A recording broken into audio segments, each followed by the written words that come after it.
Today, we are going to see the story of Tsukimichi Moonlit Fantasy Season 3. And let me tell you, if you think the Season 2 finale was the biggest part of the story, you are in for a serious surprise. The real storm, the event that changes absolutely everything, kicks off the second the anime faded to black. So let me ask you this. What if that ending we all saw wasn't the real ending? What if it was just the calm before an absolute hurricane? Because that's exactly what it was. The anime literally stopped right on the cliff edge of the single biggest turning point in the entire series, a moment that completely redefines the world and Makoto's place in it. You see, the anime gave us this nice, quiet moment to catch our breath, but the source material? Oh no. It gave us a goddess literally descending from the heavens onto the battlefield. Things had gotten so desperate that the goddess herself had to show up and basically force Makoto into the fight to save the other hero, Hibiki. This wasn't just another scrap, this was the event that redrew the entire world map. And that brings us to what I call the unseen finale, which is where the real game actually starts. Makoto wasn't just walking into another fight. He was stepping onto a world stage with some of the most powerful beings alive, and everybody was about to get a front row seat to what he can really do. I mean, just look at this lineup. You've got Sophia, the legendary dragon slayer. You have Io, one of the top generals in the entire demon army, and then there's Lancer, a superior dragon. We're talking a creature with the power of a minor god here. This isn't just a strong team. This is a force that could literally burn a country to the ground. And this is what the world saw the quiet merchant Radu walk up to. So naturally, everyone watching, everyone there, they all braced for it. They expected a brutal, bloody, drawn-out fight for survival. You know, a desperate struggle against impossible odds. But that's not what happened. Not even close. The reality was, well, it was shocking. To call it a fight is being generous. This was an execution. A completely one-sided, overwhelming display of power, so absolute that it barely even counted as a conflict. The source material puts it bluntly, it was no contest. And it all went down in the blink of an eye. First, Shiki just erases the superior dragon from existence. Poof, gone. Then Makoto himself, all alone, completely crushes both the demon general and the dragon slayer. And the result?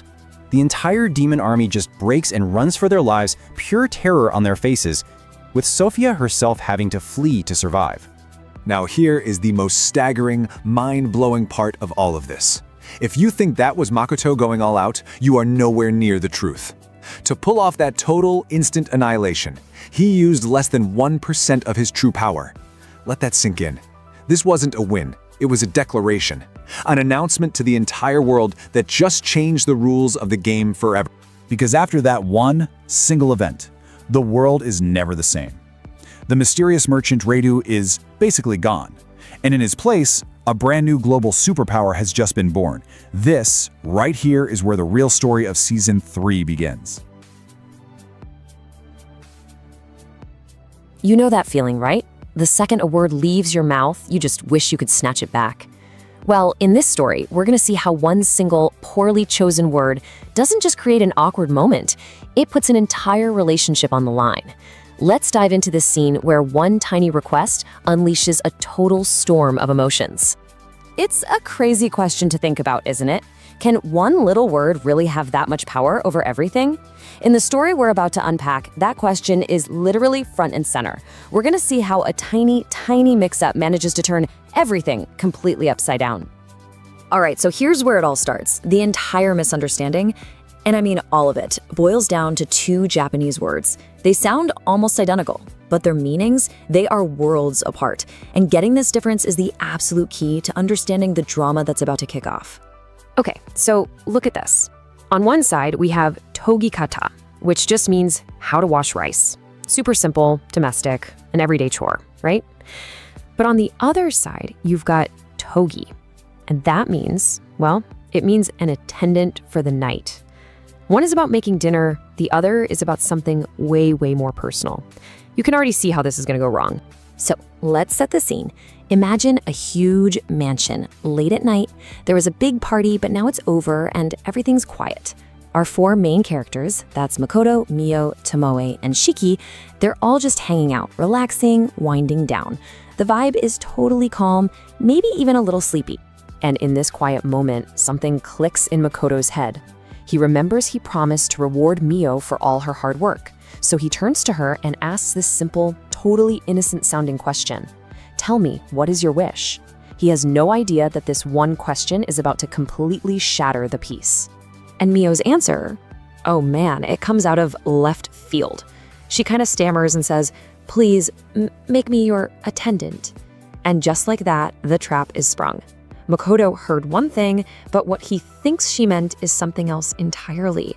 And that single misunderstanding is about to cause so much drama. You can just imagine Makoto's mind going a mile a minute. First, he's just completely shocked, but then his brain starts catching up. He has to admit, yeah, he does have feelings for Mio. The thought of a first time even flashes through his mind. And after this super quick internal debate, he lands on a decision. Okay, he'll do it. He's gonna grant her wish. But here's the twist.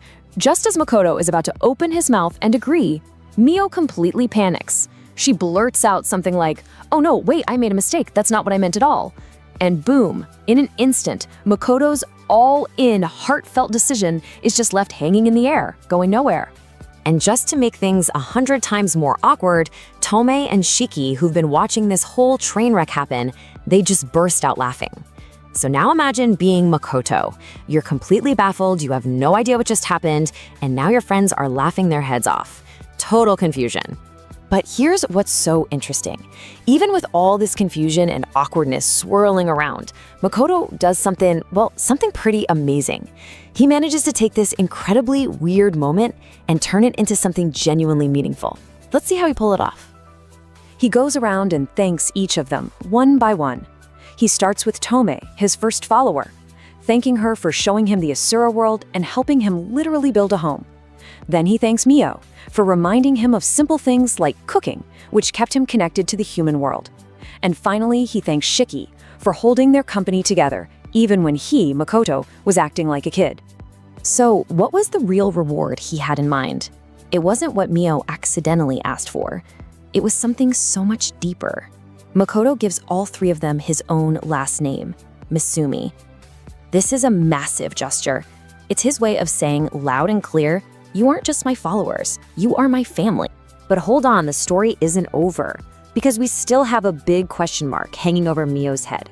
Why did she act so weird? What was really going on in her mind when she said that? Let's dig into it. So the truth finally comes out in a private chat between Mio and Tomoe. Tomoe basically calls her out, saying, why did you back down? Why'd you make that lame excuse? He was totally going for it. I don't think he would have said no. And it's a good question. Why did Mio let that golden opportunity just slip through her fingers? And Mio's answer, it changes the whole game. She explains that she wants Makoto to want her, not as a reward, not as a thank you for her hard work, but because of his own genuine desire for her. She doesn't want gratitude. She wants passion. And this right here, this brings us to the real heart of the conflict in this whole story. It's this fundamental clash between two powerful emotions, gratitude and desire. Let's break down how Makoto and Mio are seeing their entire relationship. This really lays it all out perfectly. From Makoto's point of view, this is about family. His motivation is gratitude, and his goal is to reward these people he loves like family. But from Mio's side, it's all about romance. She's driven by desire, and her ultimate goal is to be wanted passionately, as a lover. They're on completely different pages. So here's the bottom line. At the core of their dynamic, Makoto feels this deep, heartfelt gratitude for his family, but Mio is craving something else entirely. She wants a connection that comes from pure, unsolicited passion, not from a sense of duty or thanks. And that difference, as small as it seems, has huge implications for their future. A Divine Visitor, the story of Tsukimichi Season 3. Today, we are going to see the story of Tsukimichi, Moonlit Fantasy Season 3. And let me tell you, for those of you who have been following the light novel or the manga, you know this is where things start to get really interesting. The whole scale of the story is about to change in a big way. So we're jumping in right where Season 2 left us, which lines up with Chapter 168 of the source material. The big conflicts with the demons and the humans seem to be simmering down a bit, but believe me, don't get too comfortable. The story is about to take a hard left turn, and it all kicks off with a single, loud knock on Makoto's door. And this really sets up the central question for this whole arc, right? What happens when someone you didn't invite just shows up in a place that, by all accounts, shouldn't even exist? We're talking about a Sora, of course, Makoto's personal hidden dimension. Well, let's find out. First up, a rude awakening. The scene opens with Makoto in his private room, deep inside a Sora, his own personal pocket dimension. After all the recent chaos, things have finally started to settle down. For the first time in what feels like forever, it's actually peaceful. But, well, that peace isn't going to last long. Makoto gets jolted awake by this insistent knocking. It's early, he's tired, you get the picture.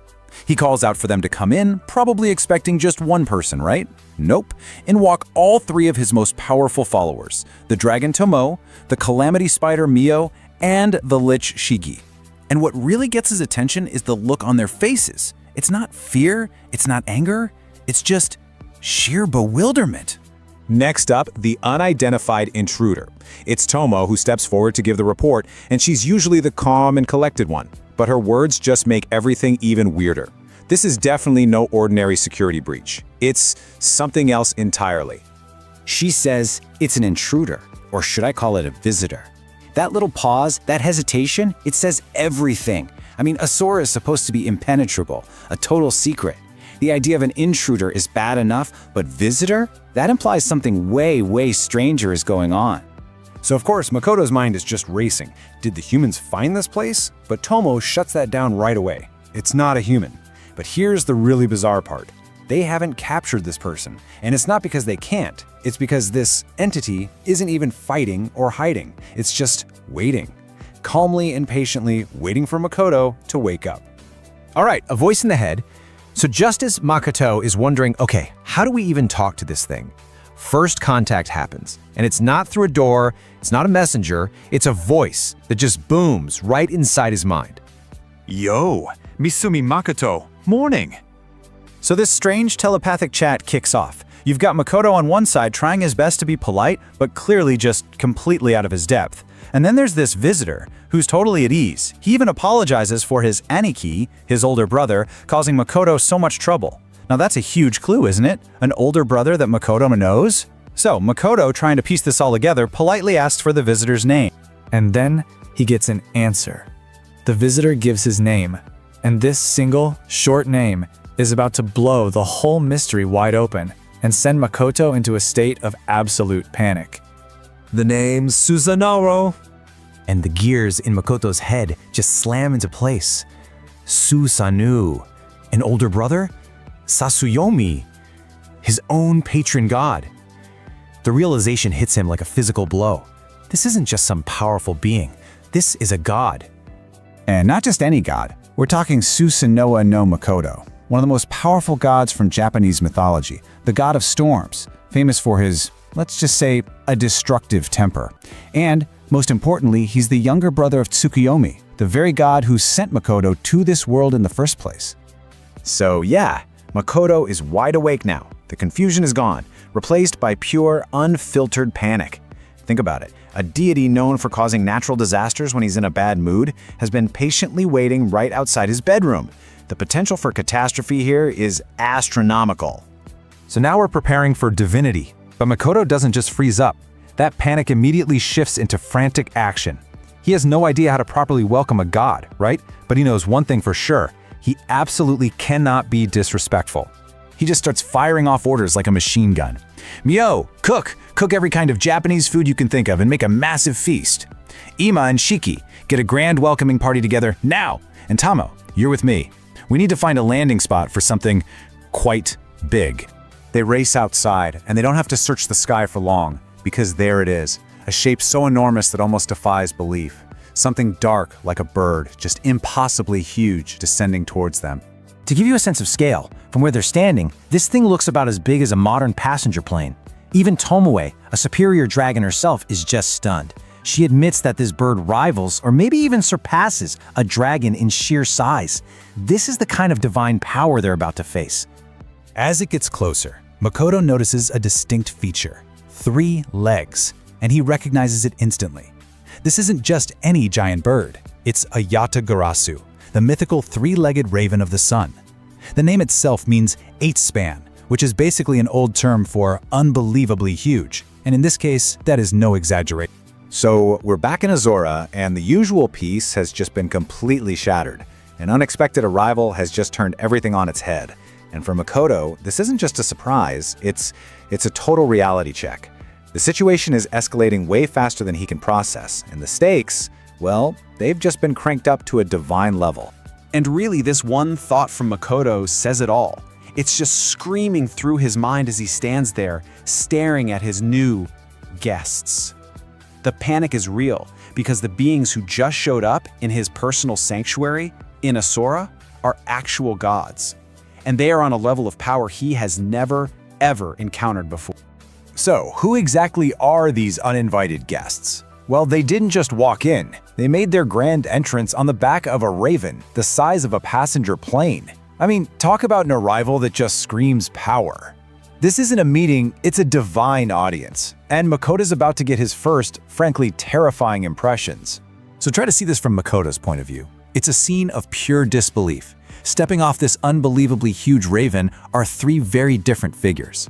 First, there's an old man with dark skin and a surprisingly friendly smile, and he's carrying a familiar-looking pouch and mallet. In the middle, there's a young man in ancient clothing, just radiating this wild, powerful energy. And Makoto's brain immediately supplies one name, Susanoo. And then, completely shattering the whole vibe, you've got a woman in a modern business suit whose intelligent eyes are just taking everything in. What an absolutely bizarre and intimidating group. Now, even though he's completely terrified, Makoto's gotta step up. He's the master of Azora, after all, and the introductions that are about to happen, they're not only going to confirm his wildest guess, but they're also going to hint that this is way more than just a simple social call. And there it is. The man in the middle confirms it. Yep, he's Susanoo. For Makoto, this is absolutely huge. We're talking about the brother of Tsukuyomi, the moon god who kicked this whole adventure off by throwing him into this world. Suddenly, that connection feels way too close for comfort. Next up, the old man introduces himself as Daikokuten. And for Makoto, the name, the pouch, the mallet, it all just clicks into place. He immediately connects the dots to the legendary 7 gods of fortune from Japanese mythology. So, okay, Daikokuten. He's a god of wealth, a good guy, right?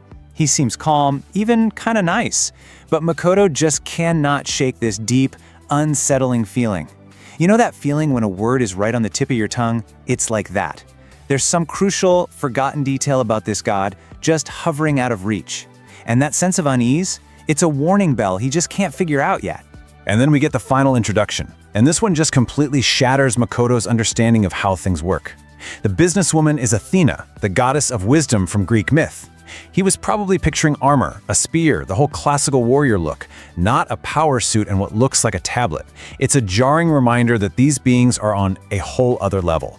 Okay, so here is where that friendly facade really starts to crack. Makoto asks them why they're here, and their answers are super vague, almost casual. Oh, I was interested in you, just a few small matters. But then, Susanoo lets the mask slip. He mentions that Athena has brought a harsh lecture and a collar for that stupid girl. Yeah, a collar. It's a chilling reference to the goddess who rules this world. All of a sudden, this isn't a friendly visit. It feels a lot more like an intervention, and a pretty hostile one at that. Remember that weird, unsettling feeling Makoto had about Daikokuten? Well, that little ticking time bomb of forgotten knowledge is about to go off, and it's going to turn that slight unease into pure, undiluted terror. So while Tomo, his #1 subordinate, is giving Athena a tour, Makoto is left alone with the 2 male gods. And as he's looking at Daikokuten's kind, smiling face, that nagging memory is just clawing its way up from the back of his mind. Why does a god of good fortune feel so dangerous? The pieces just aren't adding up. And then, boom. The connection fires in his brain. It's a fragmented memory, just 2 words that change absolutely everything. Mahakala. In an instant of pure, ice-cold dread, he gets it. And here is the horrifying truth. Daikokuten is just the Japanese name for Mahakala, an ultimate form of Shiva, the Hindu god of destruction. This kind-faced god of wealth is also a being of absolute annihilation. We're talking about a god who could wipe a country off the map without breaking a sweat. Makoto is so terrified his voice actually cracks when he asks for confirmation. And Daikokuten gives it to him, with that same gentle and now utterly unnerving smile.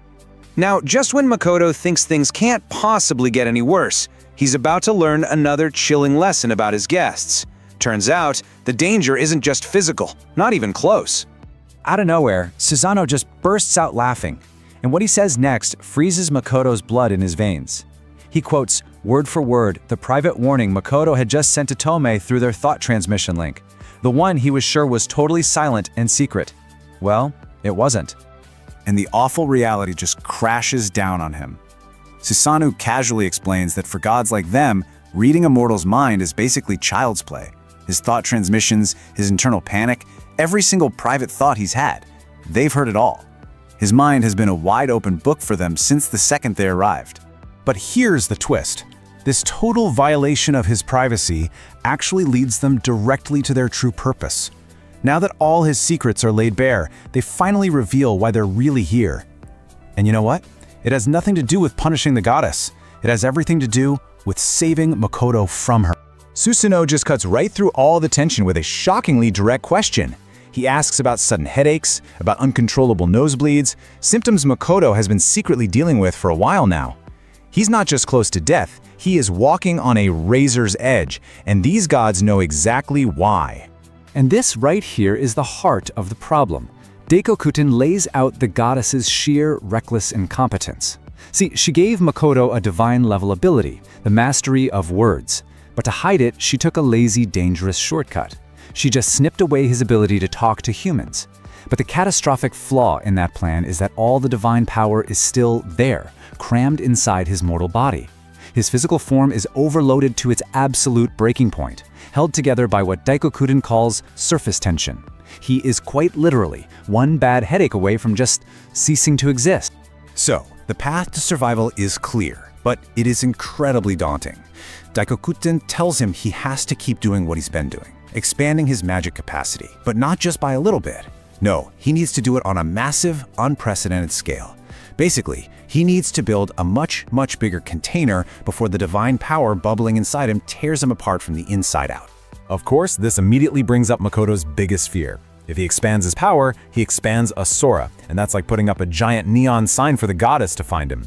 But Daikokuten just waves that concern away. He, Susanoo, and Athena will personally work to make sure a Sora stays hidden from the goddess's sight. So for the very first time, Makoto isn't just surviving on his own. He has the active protection of other, far more competent gods.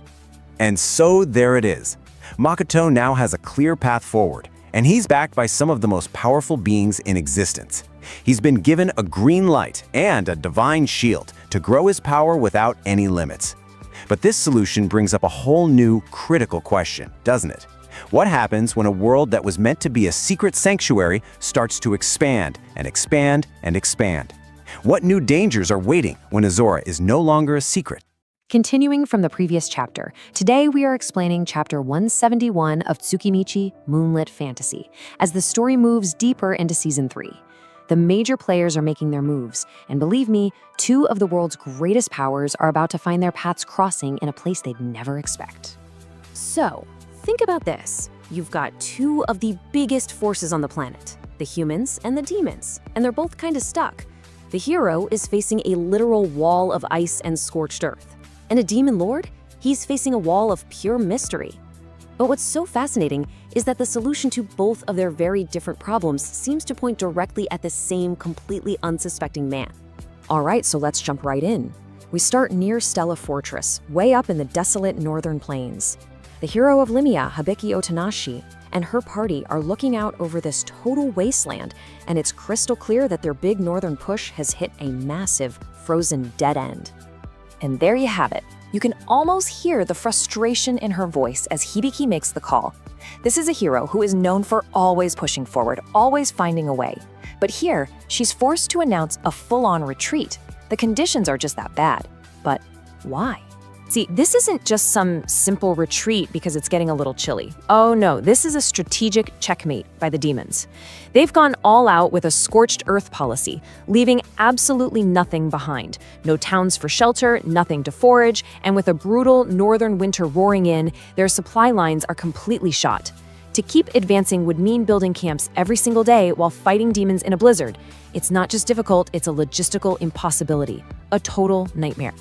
So, with the northern invasion on ice, literally, Hibiki shifts her focus. She turns to the young priestess in her party, Chia, and tells her it's time to go home to Laurel. And this isn't just some random idea. It was a specific instruction left behind by that incredibly powerful lich, Larva. Now, Chia looks a little conflicted at first, but the thought of seeing her home again brings this huge, genuine smile to her face. But this right here is where we see the mask slip. As Hibiki is talking to Chia, her tone is all cheerful and reassuring, but her face tells a totally different story. It's a stiff, forced smile that doesn't reach her eyes at all. This journey south isn't just a detour, folks. It's a calculated move, and she's got a hidden agenda. And that brings us to what's really going on in Hibiki's head. In her mind, this retreat isn't a failure. It's an opportunity, an excuse even. Because the road to Laurel just so happens to pass right through the academy city of Rotsgard, and that city holds the key to a few mysteries that she is dead set on solving. So what is the big deal with Rotsgard? What could possibly be waiting there that's got the hero's complete and undivided attention? Her entire focus, her entire being has narrowed down to one single target, the Kuzunoho Company. Now, this mission has a few layers. Officially, she wants to meet its leader, Raidu, and figure out why Limia's royalty trusts him so much. But digging deeper, she's still seeking the truth about what happened to her fallen comrade, Ilmungand. And the real driver behind all of it? A powerful, unshakable gut feeling that the god-tier beings who saved her life, Larva and his master, are somehow tied to this very company. You know, her logic here is actually pretty simple, but it's powerful. During that massive invasion of the capital, she was saved by two beings who were on a completely different level of power than anything she'd ever seen. And she's only ever felt that kind of overwhelming strength one other time. From the people working for the Kuzunoha Company back in Sige. To Hibiki, a coincidence that big just isn't possible. As she takes one last look back at that frozen wasteland, she mutters this to herself. It's a small moment, but it tells you so much about her. It shows her frustration, yeah, but also just how sharp she is. She gets the sheer scale of the strategy being used against her, comparing herself to one of the most famous military disasters in all of history. The hero is being blocked, all right, but she's being funneled south, exactly where she secretly wants to go. Okay, now let's do a hard cut. We're jumping halfway across the world into the Demon Lord's castle, where another high-stakes meeting is going down. And while their problem isn't a literal wall of winter, they are staring down a wall of mystery that's just as tough to get through. The Demon Lord is going over a report about what happened in Kalanion, and this table pretty much sums up how little they actually know. Their general, Reft, was defeated, but they have no clue who did it. Ref's memory is messed up, but it doesn't look like magic was used to wipe it. It's more like the attack itself was so powerful it just broke his memory.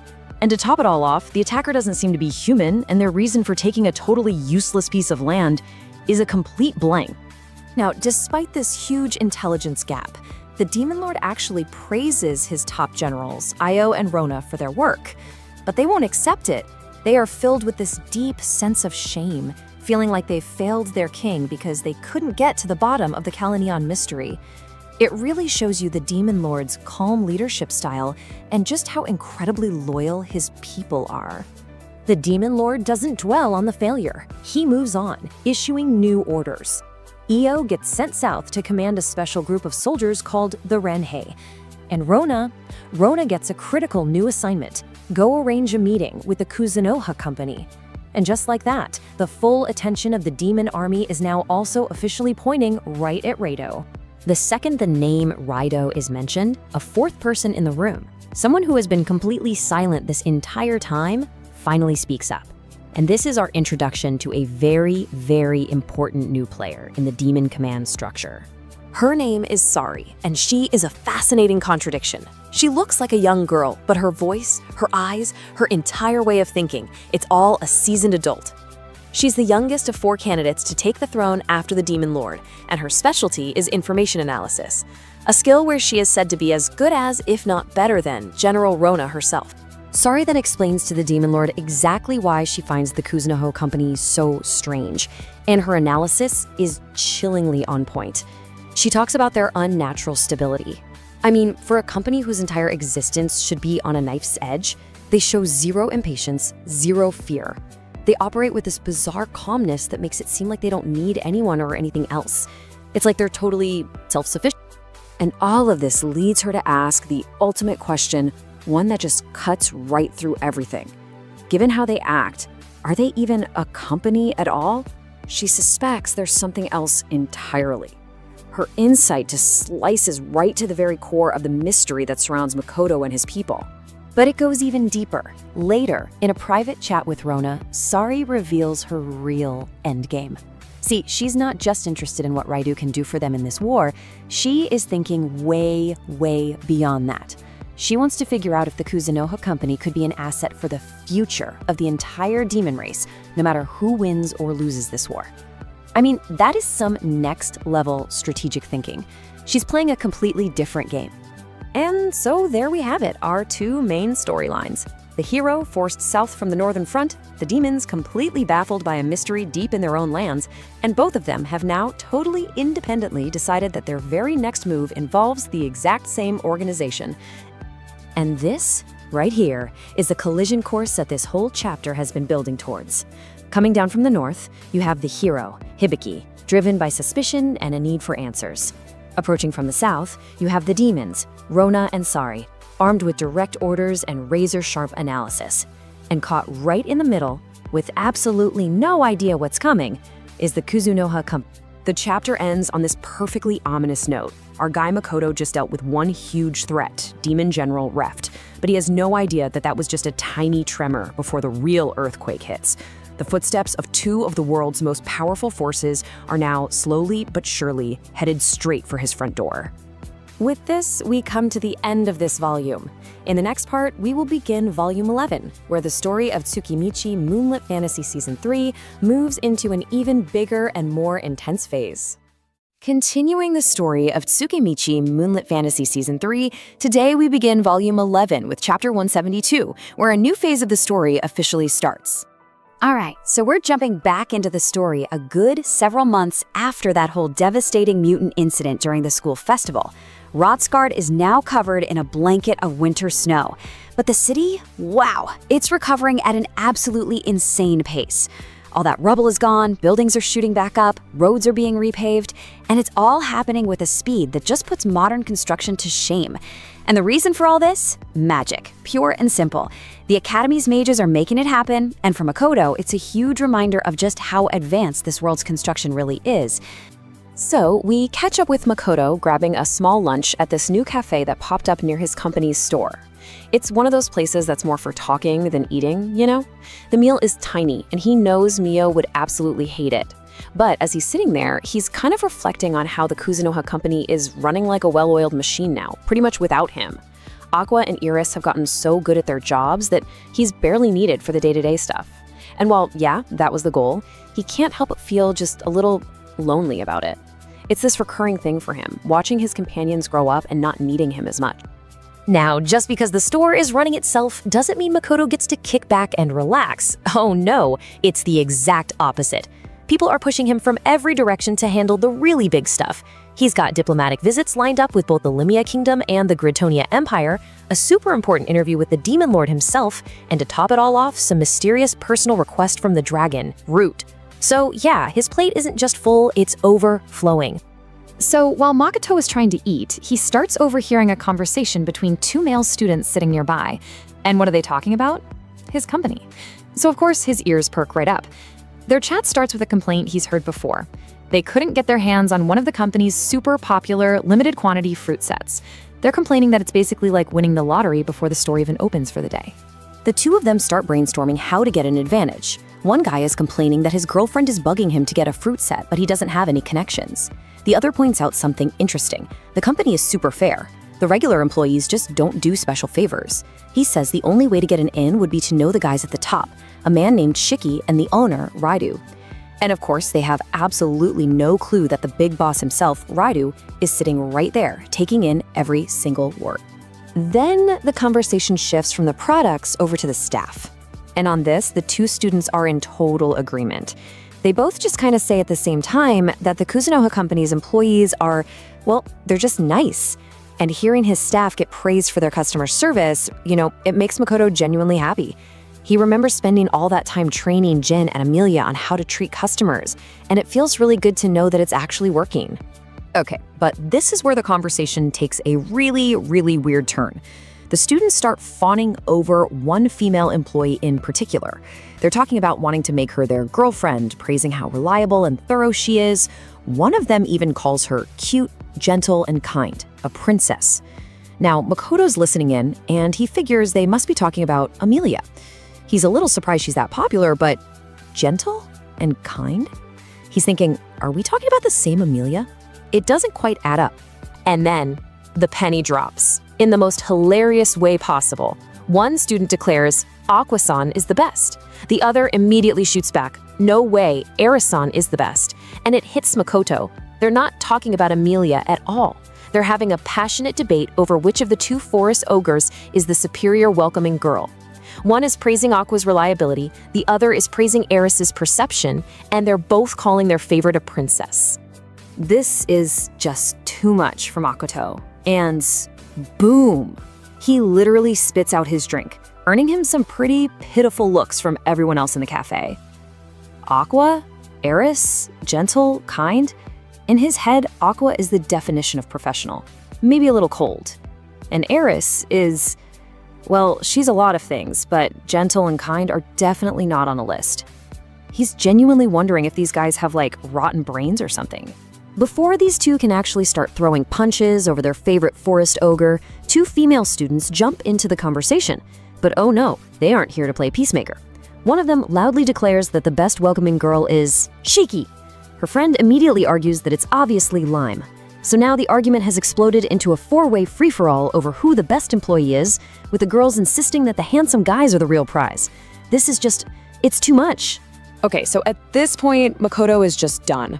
Completely overwhelmed by this absolutely bonkers fan debate, he's had enough. He pays his bill as fast as he can, leaves the cafe, and makes a very firm mental note to never ever come back. As he steps outside, the bright winter sun just kind of dazzles him for a second. And just as he's getting his bearings, a voice calls out to him. A simple, "You there?" Someone's looking for him. The person asks for directions, saying they heard there was a store called the Kuzunoha Company around here. Thinking it's just another customer, Makoto turns to offer some help. So he turns around, ready to help, and he just freezes, like completely solid. The words just get stuck in his throat, and the person who called out to him is just as stunned, staring right back at him in total disbelief. I mean, of all the people, in all the places in this entire world, to meet right here, right now, the odds are just astronomical.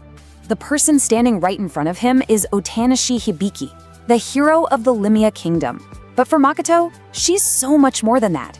She was the perfect, admired student council president from his own high school back in Japan. He knew her as Senpai. He thought about how they might meet one day, sure, but a random encounter on a street in Rotsgard? Never in a million years. This isn't just a reunion. This could literally change everything. So Makoto's brain just goes into overdrive. Hibiki knows him as Misumi Makoto, but the royals in Limia, her bosses, they only know him as the powerful merchant, Reidu. Does she know Reidu is the head of the company she's looking for? Should he tell her? Should he hide it? He's totally frozen, trying to figure out the best move in like half a second. But even in that split second of panic, Makoto's brain is working. He's running through the options. He realizes, look, she's already looking for his company, so the truth is going to come out sooner or later.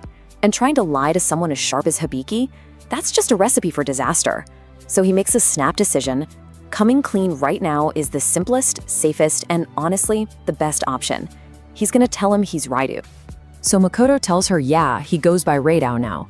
But her reaction isn't what he expected at all. She's shocked for sure, but her first question isn't about his company. Nope, her first question is, wait, are you a hero too? The goddess told me there were only two. It's pretty clear the Limia king and prince told her all about this crazy powerful merchant named Reidao. Makoto quickly shakes his head and clarifies that no, he is not a hero. The goddess was right about there only being two. Okay, so realizing the street isn't the best place for this conversation, Makoto leads Hibiki back to the Kuzunoha company's private drawing room. Once they're settled, she explains why she's even in Rotsgard. She was on her way to the Laurel Union, but took a detour for one very specific reason. Her sword is damaged, and she heard the Kuzunoha company had craftsmen good enough to fix it.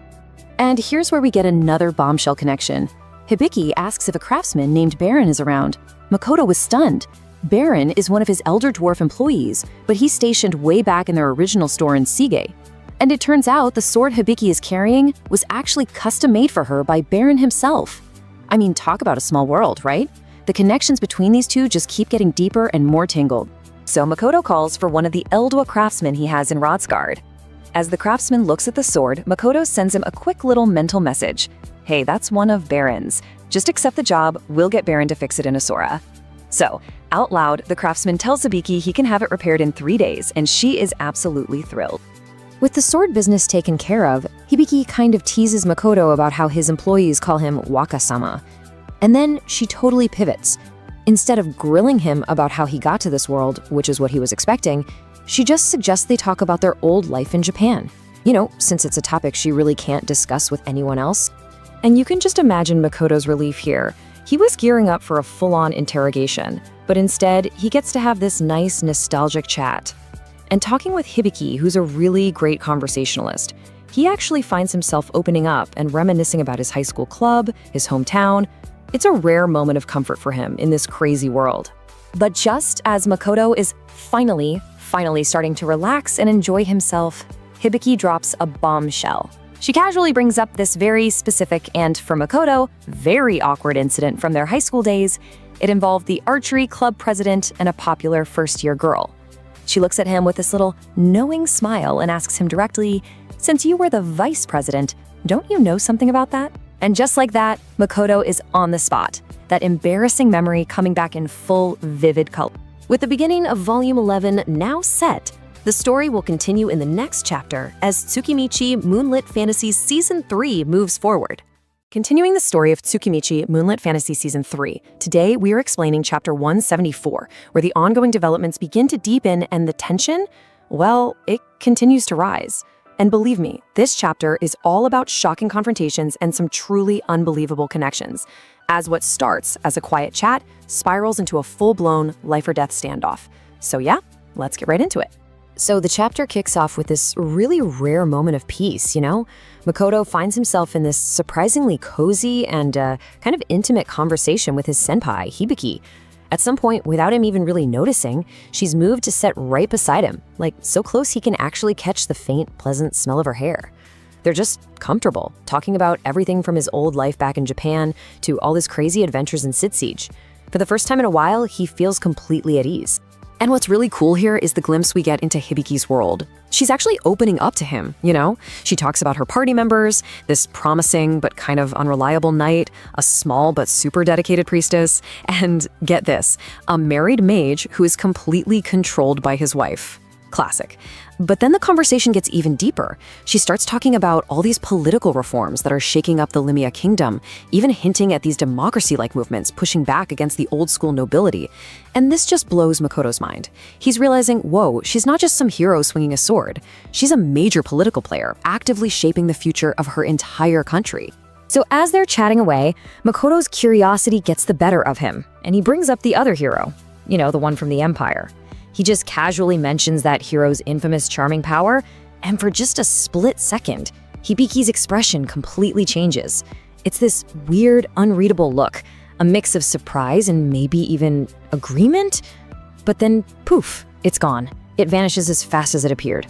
Makoto can tell she doesn't want to talk about it, so he just lets it slide. He figures, okay, I'll change the subject, maybe ask her about how she met Baron instead. But he never gets the chance to ask. Because right as he's about to open his mouth to ask, bang, the door to the room is just thrown open. Not opened, thrown. The peaceful, comfortable vibe they had going instantly shattered, gone, replaced by this sudden, shocking wave of pure tension. Makoto, understandably, just jumps out of his skin. He lets out this little yelp of surprise, completely caught off guard. His head just whips around towards the doorway, his brain trying to catch up and figure out who in the world would make an entrance like that. And who's standing there? It's Mayo. And she's holding a tray of drinks, like she was just coming to serve them. But, oh no, this is not a friendly visit.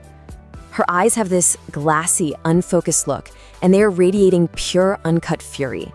And to make things even better, peeking out from right behind her with this huge, mischievous smile on her face is Tamae. You can just tell she's loving every second of the chaos she probably started. And Tomo, being Tomo, doesn't waste a single second. With a voice just dripping with fake innocence, she explains exactly why Mio is so furious. She says, "I told Mio we should wait at least until your thighs were touching, but it seems that your shoulders were the limit for her." Yep, she just lays it all out there.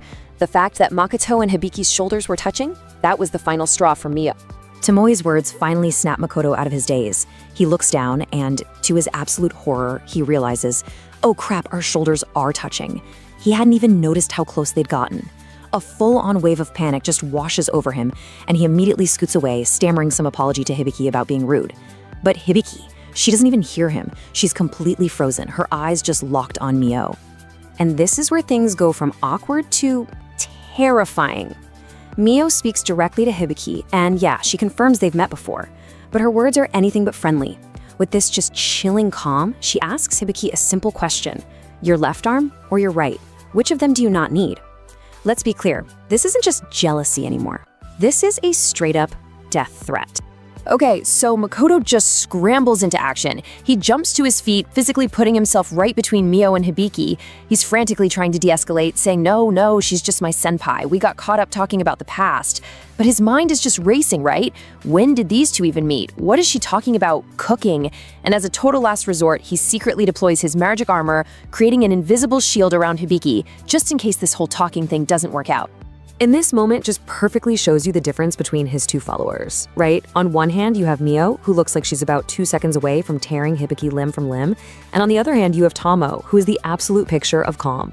She just calmly takes the tray from Mio's shaking hands and watches the whole thing go down with this amused little smile, totally unfazed by the fact that someone might be about to die. But Mio? Oh, she is not buying Makoto's excuses for a single second. She latches on to one detail: the sheer length of their conversation. With this really malicious tone, she asks him, for over 3 hours? She points out how he usually falls asleep during 3-hour meetings with his own people, but here he was, totally engrossed for even longer. I mean, ouch. It's such a sharp, painful, and honestly, undeniable point. It leaves Makoto completely speechless. So, this incredibly tense standoff finally breaks when Hibiki does something completely unexpected. She actually lowers her head and gives Mio a formal apology. She admits that because of her high social standing back in their old world, she acted inconsiderately. It shows she totally gets the power dynamics at play here, and seeing that along with a quiet nudge from Komoe, Mio finally backs down. She quickly makes up an excuse saying Ima is calling for Waka and Asura, and basically just shoves Makoto out of the room. Now, as Makoto's being hustled out, Tomei casually offers to escort Hibiki back to her room, and Makoto's internal alarms just start blaring. He knows Tomei. He knows she's almost definitely planning to take a little peek into Hibiki's memories on their walk. He hesitates for a second, weighing the options, but ultimately, what can he do? He decides to trust her, or at least hope for the best, and leaves Hibiki in her care as he heads off to Asura. All right, and just like that, the camera pans and the perspective shifts. Now we're following Tomoe as she escorts Hibiki. This is where it gets really interesting, because we get a front row seat to her thoughts as she starts her, let's call it a covert investigation of the hero. So what does Tomoe find in there? Well, first she confirms that Makoto, while he was chatty, was also pretty careful. He told Hibiki plenty about his public persona, the whole Raidu thing in Sijing and Rotsguard, but he successfully kept the really big secrets, like Asura and Shiki, completely under wraps. Smart move. Tomoe also picks up on Hibiki's very deep, very genuine concern for that student, Ilumgand, the one who caused the Rotsguard incident. And here's a really juicy bit. She finds out Hibiki thinks the man in the white suit from the Limia incident was a human. That is a huge piece of misinformation that could be very useful. Okay, so Tomoe decides to poke at that Ilumgand connection a little bit. She very strategically, very casually brings up his name. She mentions that, oh yeah, he was a student here and, he was a really passionate supporter of yours. It's a total test, right? A calculated move just to see how Hibiki will react and figure out how deep her connection to that whole mess really goes. And Hibiki's reaction? It's pure, genuine shock and even hurt. See, the Ilumgand she remembers was this respectable, idealistic young noble who really looked up to her. She just cannot square that memory with the monster he became. She is absolutely convinced, almost desperately so, that something must have been done to him to cause that kind of horrific transformation. But then, oh man, as Tomo keeps digging through Hibiki's memories, she stumbles upon something that is just unbelievable. It's not just that Hibiki knows kendo and swordsmanship and is actually really good at it. No, that's not the big reveal. The real shocker? It's her teacher, her sensei. Back in Japan, the person who taught her the sword was the exact same person who taught Makoto. It's this deep, profound, hidden connection, and neither of them has a single clue that it exists. This discovery sends an absolute jolt of excitement through Tomoe. I mean, the chance to see her master's swordsmanship style from another student? That's a golden opportunity, way too good to pass up. She can barely contain her enthusiasm, but she tries. She abruptly changes the subject, trying to sound all casual, like she just has a passing interest. She turns to Hibiki and asks, "Hey, since you're from the same town as Waka, can you, happen to use a katana?" And before Hibiki can even really process this sudden left turn in the conversation, Tomo makes her move. Hibiki starts to protest, like, "Wait, you're obviously way stronger than me." But Tomo just brushes that aside. She forcefully says she would like to humbly request instruction. She says she'll get a katana ready and it won't take long. Let's be real, this is not a request, it's a demand. Tomo is absolutely determined to see this swordsmanship with her own eyes, and she wants to see it right now.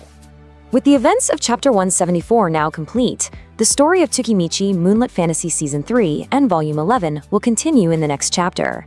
If you're enjoying these detailed explanations, don't forget to like the video, subscribe to the channel, and turn on notifications so you don't miss what happens next.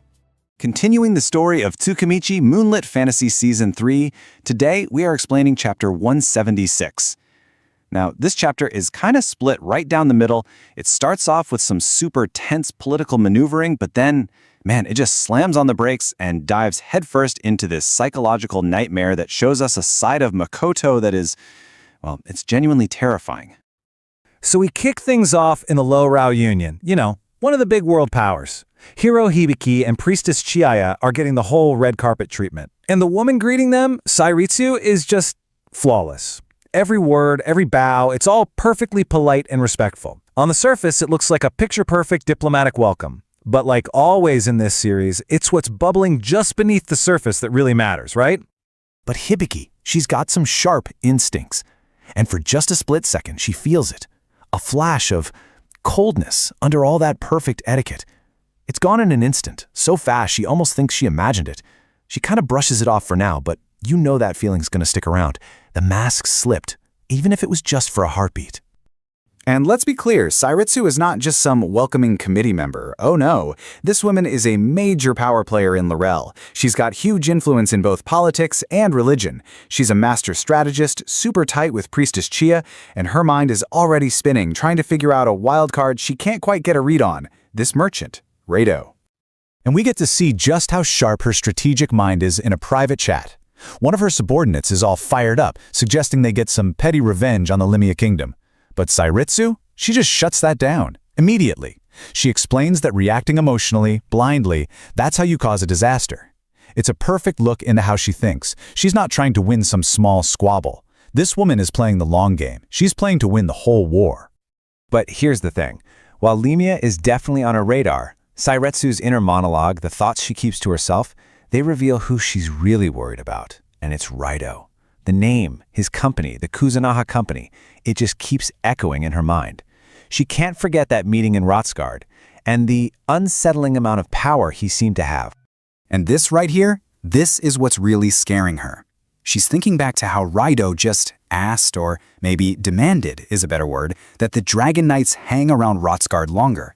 Now you gotta understand, that's something entire nations would struggle to negotiate. And yet, this one merchant, this one company just made it happen, like it was nothing. To Sairitsu, that kind of power isn't natural. It's downright terrifying. He's this total unknown who can move giant pieces on the chessboard that shouldn't even be movable.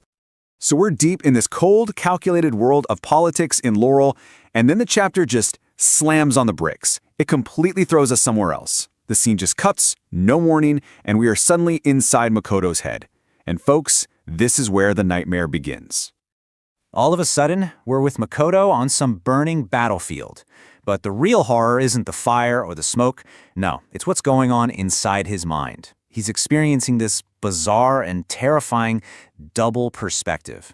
It's like there are two Makotos. There's the performer Makoto, who's doing these absolutely horrific things, and then there's the audience Makoto, his real self, who's trapped, just forced to watch his own body act like a puppet in some twisted movie he can't turn off. Right in front of him, there's a guy in black armor on his knees, a massive, fatal wound in his stomach. The audience Makoto, the real Makoto, he looks at this and has just one chillingly calm thought. I probably did this.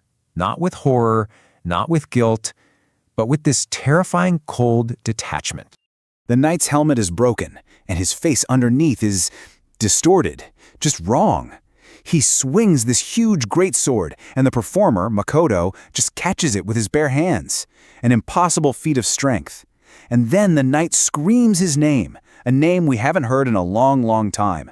I am Ilmgand Hopares.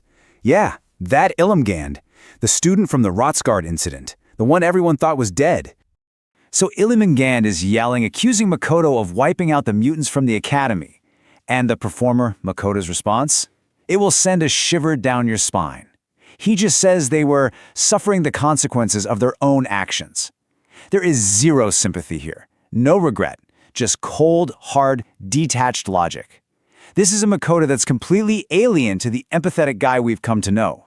Then, Nightmare Makoto traps Ilmgand in this inescapable barrier, and he starts calmly explaining the science behind a microwave oven, how it uses waves to vibrate molecules and create heat. And then, he applies that exact principle as a method of execution.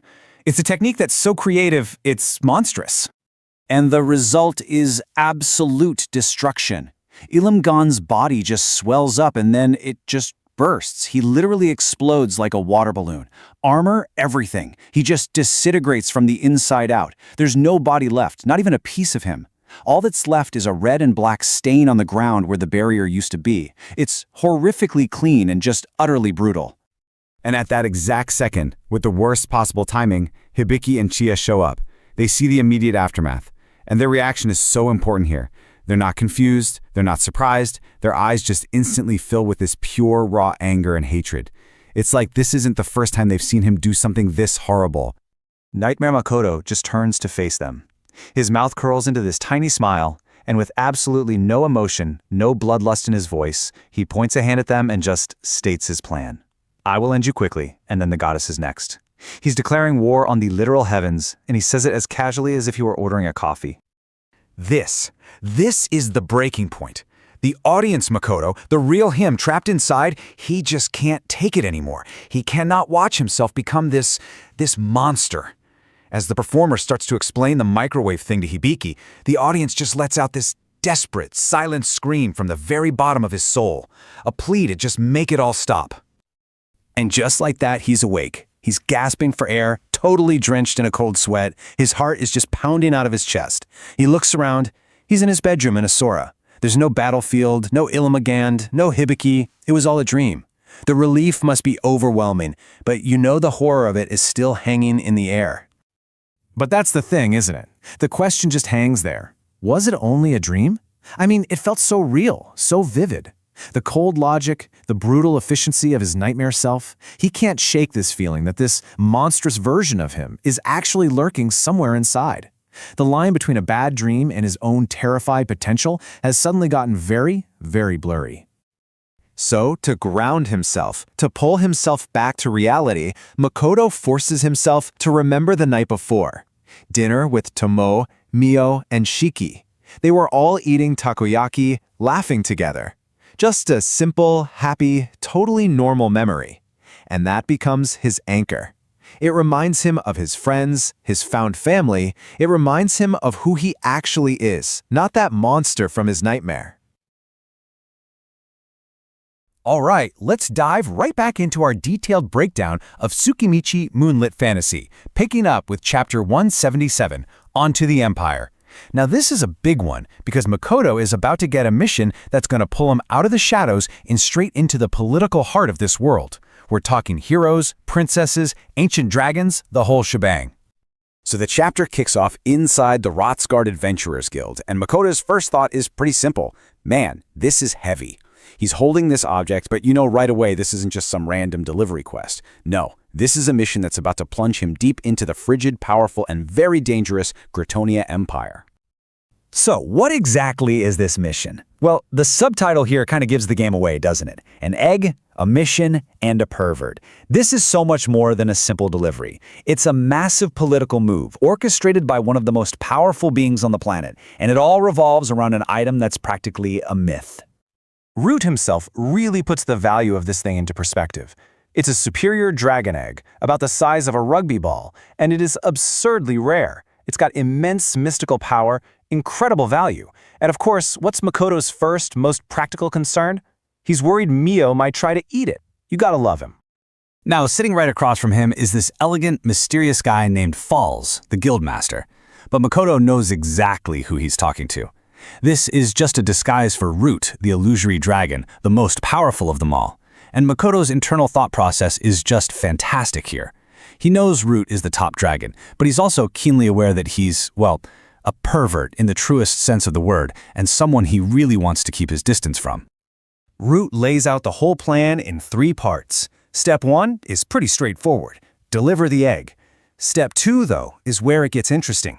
He wants Makoto to use this trip to really experience dragon society up close. And the reward? It's not about money. We're talking about something way more valuable. Priceless intel on the demon territory and a guarantee of help for Kalinian. This is stuff that, frankly, only Root could ever offer. But of course, a mission like this doesn't happen in a bubble. This one move throws Makoto right into the middle of the political firestorm raging between the world's 2 biggest human powers, the Gritonia Empire and the Limia Kingdom. Suddenly, it seems like everyone wants a piece of Makoto. He's caught in this crazy web of invitations. He's got Princess Lily from the Gritonia Empire pulling him in one direction, pushed along by the hero Tomoki. Then you've got the other hero, Hibiki, asking him to visit the Limia Kingdom. And just to top it all off, Root casually mentions there's another egg that needs to go to the demon territory. It's like he's being asked to take a grand tour of the entire world war. With the trip to the Empire officially on the books, Root gives Makoto a very specific and honestly pretty chilling warning. The hero of the Empire, Tomoki Aahashi, is apparently obsessed with Tomei. And you get the sense from Root's tone that this isn't some simple crush. This is a dangerous level of fixation that could cause some real problems. And then there's another threat, Tomoki's Valkyries. These are basically a group of girls who've been completely entranced by the hero, and they might even use seduction as a weapon. But Root has this really funny aside where he says Makoto has nothing to worry about, since he doesn't even yield to Root himself. The comment just makes Makoto super uncomfortable, and he pretty much shuts the conversation down right there to escape the awkwardness. So, with the mission accepted and the warnings delivered, Makoto, Tomo, and Shiki head out. And the second they step into the Empire's territory, they go from the familiar lands of Rotsgard to this harsh, shocking, frozen landscape. Makoto is just completely stunned. He's thinking, wait a minute, aren't we at the same latitude as the Limia Kingdom, which is all green and lush, but the Empire is just buried in snow and freezing cold? The sight is so jarring that all he can really say is, wow, that's some impressive snow. And this is where we get a brutal picture of just how harsh the northern climate is. Shiki explains that all the mountains in Gritonia lead to this crazy heavy snowfall, sometimes meters deep. But then Tomei chimes in, basically saying, you think this is bad? The demon territory is a whole other level. She describes it as an icy wasteland where it's almost impossible for anything to survive. This whole situation leads to a great moment of dark humor that really shows how much Makoto has changed. He makes a joke about how they could get stranded out here, and Tomoe and Shiki just kind of look at him, completely unfazed. That's when it hits Makoto. The word stranded has completely lost its meaning for him. He doesn't need food, the cold barely bothers him, and if things get really bad, he can just teleport back to Asura. So as they're traveling, what seems like just a casual chat between Makoto and Tomo suddenly takes a very serious turn. Makoto's about to learn that Tomo has been making some moves on her own, and it's going to force him to confront some really difficult questions about one of his oldest connections in this new world. Makoto is completely blindsided. Tomoe just casually drops this bombshell that she sent one of their best agents, Lime, all the way to Laurel. His mission? To secretly spy on the hero, Hibiki. Tomoe just felt that Hibiki was getting a little too curious about their company, so she took matters into her own hands, without saying a word to Makoto. And it gets even more intense. Tomoe didn't just spy on Hibiki. She admits she also gave her a formal warning. And the way she worded it is just chilling. It was basically a polite way of saying, curiosity killed the cat. Keep digging, and whatever happens next is on you. It was a crystal clear threat to back off. You can just imagine the spiral this sends Makoto into. Tomoe, one of his most loyal followers, is deeply suspicious of Hibiki. It forces him to look in the mirror and ask a tough question. Has he been dangerously naive? Is his trust in Hibiki, just because she was his senpai back on Earth, a critical weakness he can't afford? And as he thinks back on it, he has to admit to himself, he's felt it too. This weird, uncomfortable vibe around Hibiki. Something's off. She doesn't feel like the same person he knew from his old life. Now, he decides to put those doubts on the back burner to focus on the mission, but you know that seed of distrust has been firmly planted. So, what does all this add up to? Well, this chapter is a massive turning point for Makoto. The stakes are way, way higher now. He's not just some powerful merchant working from the sidelines anymore. He is now an active and very important player on the global stage. This whole Dragon Egg mission is the catalyst. It's forcing him to deal directly with the Empire, the Kingdom, and soon, the demons. It's pushing him to think more strategically, to be more cautious, and to really start questioning the motives of everyone around him, even someone he considered a friend from his old life. With the events of Chapter 177 now complete, the story of Tsukimichi Moonlight Fantasy Season 3 will continue in the next chapter. If you're enjoying these detailed explanations, don't forget to like the video, subscribe to the channel, and turn on notifications so you don't miss what happens next. Continuing the story of Tsukimichi Moonlit Fantasy Season 3, today we are explaining Chapter 178. And let me tell you, Makoto's big trip to the Empire's capital, it doesn't just start off on the wrong foot. It starts with a single crushing thought. So right off the bat, Makoto is just hit with this wave of disappointment. You gotta understand, he was genuinely looking forward to this. He'd been picturing this, grand, almost magical snow metropolis. But what he gets? As he's standing there just looking at the city of Arenas, all he feels is this sting of betrayal. Not a real betrayal, mind you, but a betrayal of his own fantasy world expectations. So what exactly was he dreaming of? Well, picture this. A huge steampunk city, right? Steam just billowing from every corner, all set against this beautiful snowy landscape. Kind of cool, right? But what he actually gets is a city that, get this, magically repels snow. It's impressive, for sure, but it also feels sterile, almost like a fortress. There's no charm, no elegance.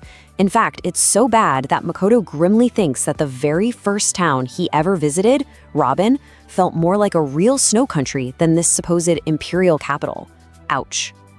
And from the moment he arrives at the teleportation facility, Makoto's sharp eye picks up on a crucial detail. See, the city is divided by 3 massive circular walls.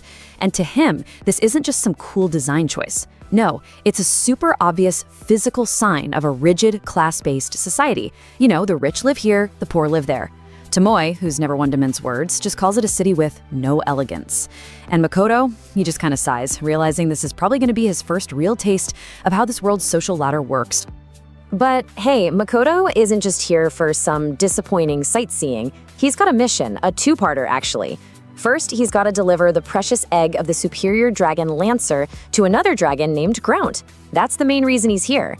And second, and this is maybe the more nerve-wracking part, he's got a meeting scheduled with the Empire's hero, Iwahashi Tomoki. So he's feeling this mix of curiosity and, a little bit of unease. It doesn't help that he spots a massive crater near the city, which is a pretty stark reminder of the kind of crazy power he might be about to meet. Okay, so let's head over to the castle. They get there, they go through all the formal stuff, inspections, the whole shebang. But then something weird happens. A guide leads Tomoe and Shiki away, leaving Makoto completely by himself. And he is genuinely caught off guard by this. He figured if anyone was going to get separated for being, intimidating, it'd be Tomoe, the giant imposing dragon, right? Not him, the guy who's supposed to be just a merchant. And this waiting room, yeah, it does nothing to calm him down. The story describes it as this super calm, settled place, just dripping with elegance and fancy stuff. But for Makoto, That's the whole problem. It's so far removed from anything he's used to. He sinks into this plush sofa, smells this expensive tea in the air, and he just feels like he's drowning in all this luxury. He's totally out of place and just can't relax. So after a while, the door finally opens, and in walks Princess Lily with her crew. She's all smiles, greets him warmly, thanks him for his help back in Rotsgard. She even suggests his company should open a store right there in the capital. Her words are soft, the whole vibe is gentle, but Makoto sees right through it. He looks into her eyes and notices they aren't smiling. And that's when his internal alarm bells just start blaring. So, Princess Lily then introduces the guy standing next to her, the hero, Tomoki. Makoto does his thing, offers a perfectly polite, formal greeting, honored to meet you. And Tomoki's response? He just completely shatters all protocol. No hello, no nothing, just a blunt, direct question. The difference between them is immediate and so jarring. You just know this is where things are going to get messy. And Tomoki doesn't even just ask. He lays out his whole case right then and there. He's like, your face doesn't look like a normal human's. And that name, Raito? Total fake name. Any gamer from Japan would know that. Just like that, boom, Makoto's cover is completely blown. And you can just imagine the look on his face, and Princess Lily's too. They're both just stunned. Well, the cat's out of the bag, so Makoto just owns up to it. Yep, I'm Misumi Makoto. But then he immediately tries to get things back onto familiar ground. He points out that he's 2 years older than Tomoki, and he mentions that he heard about him from Hibiki Senpai, making sure to use that respectful honorific. See what he's doing? He's testing him. He's seeing if Tomoki will play by the rules of their shared culture. And Tomoki fails that test. Big time. He refers to their shared senior as just Hibiki. No senpai, no nothing. And for Makoto, this is a huge culture shock. In Japanese culture, dropping that honorific is a massive, massive sign of disrespect. It's in that exact moment that Makoto realizes he's dealing with a type of person he has never met before. Someone who just doesn't care about the rules. From that point on, Tomoki just completely hijacks the meeting. Princess Lily tries to step in like, hey, this is just supposed to be a formal greeting. But Tomoki just brushes her off. He insists, hey, we're both Japanese, we gotta talk alone. He's completely ignoring the fact that Makoto is technically her guest, and he's got other official things to do. Doesn't matter to Tomoki. And here's how he gets away with it. He's blasting out his charm power. All the maids in the room are just dazed. Their eyes are like hearts, totally under his spell. But for Makoto, the effect is the total opposite. He says it feels nauseating, this repulsive aura. He compares it to being trapped in an elevator with someone wearing way, way too much perfume. You know that feeling? Yeah, he's completely disgusted by it. So Princess Lily eventually gives in and leaves, probably sighing the whole way. And as soon as she's gone, Makoto decides to hit this thing head on.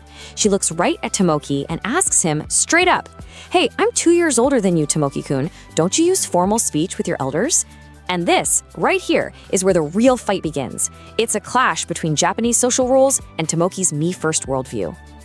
And this is where Tomoki's hypocrisy is just breathtaking.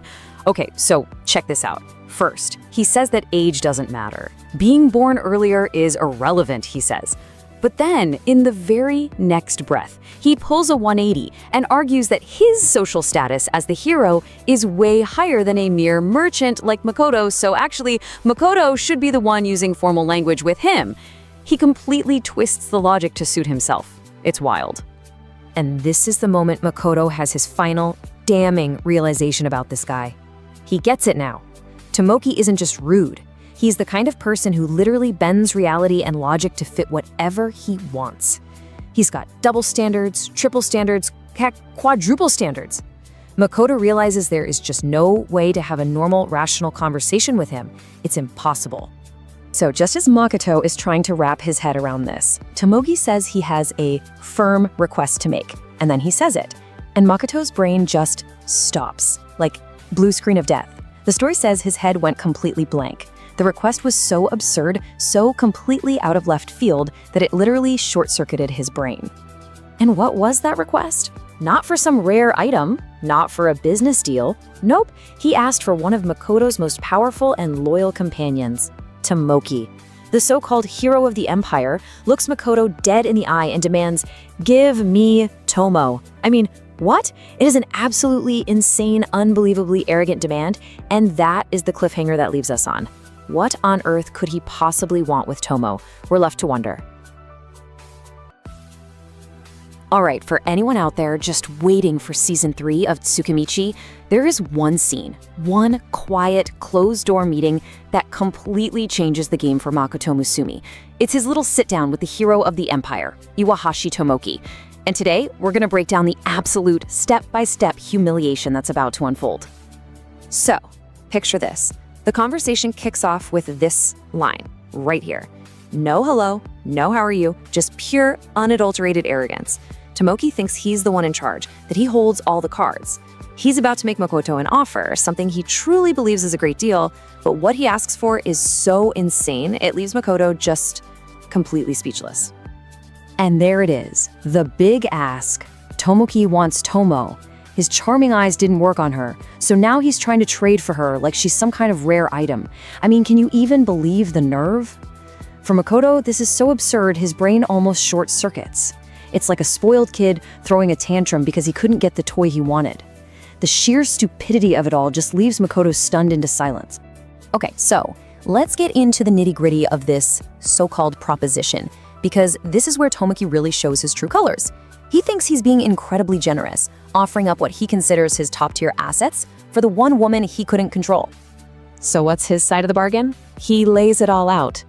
He's offering 3 of his charmed followers, his Valkyries, and he talks about them like they're cars on a lot.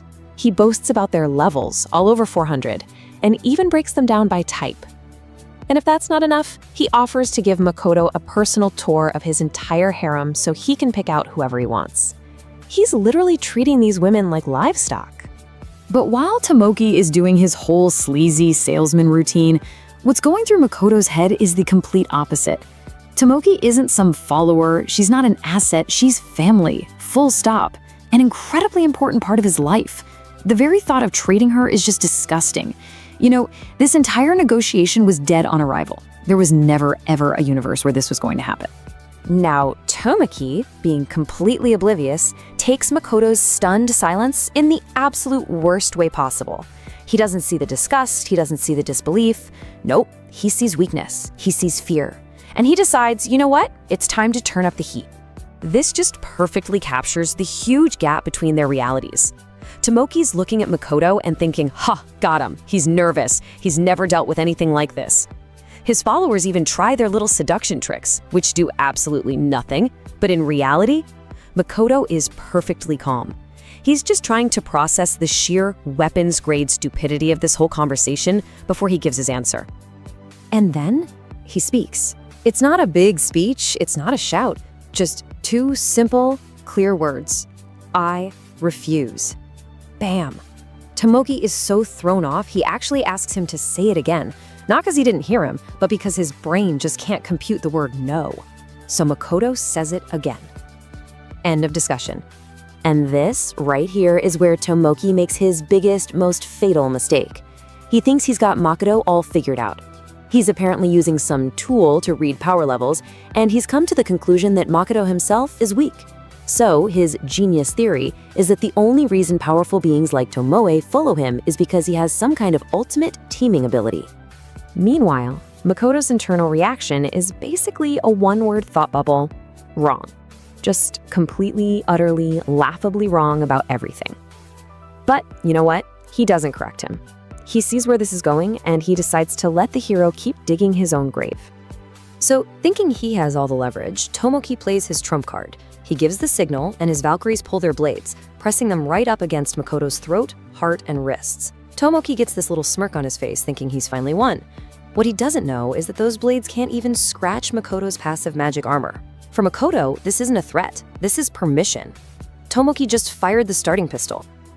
And that's it, the switch flips. All the disrespect, treating his family like objects, the arrogant threats, it all boils over. The calm, calculating merchant persona is gone, and something way, way more dangerous is taking its place.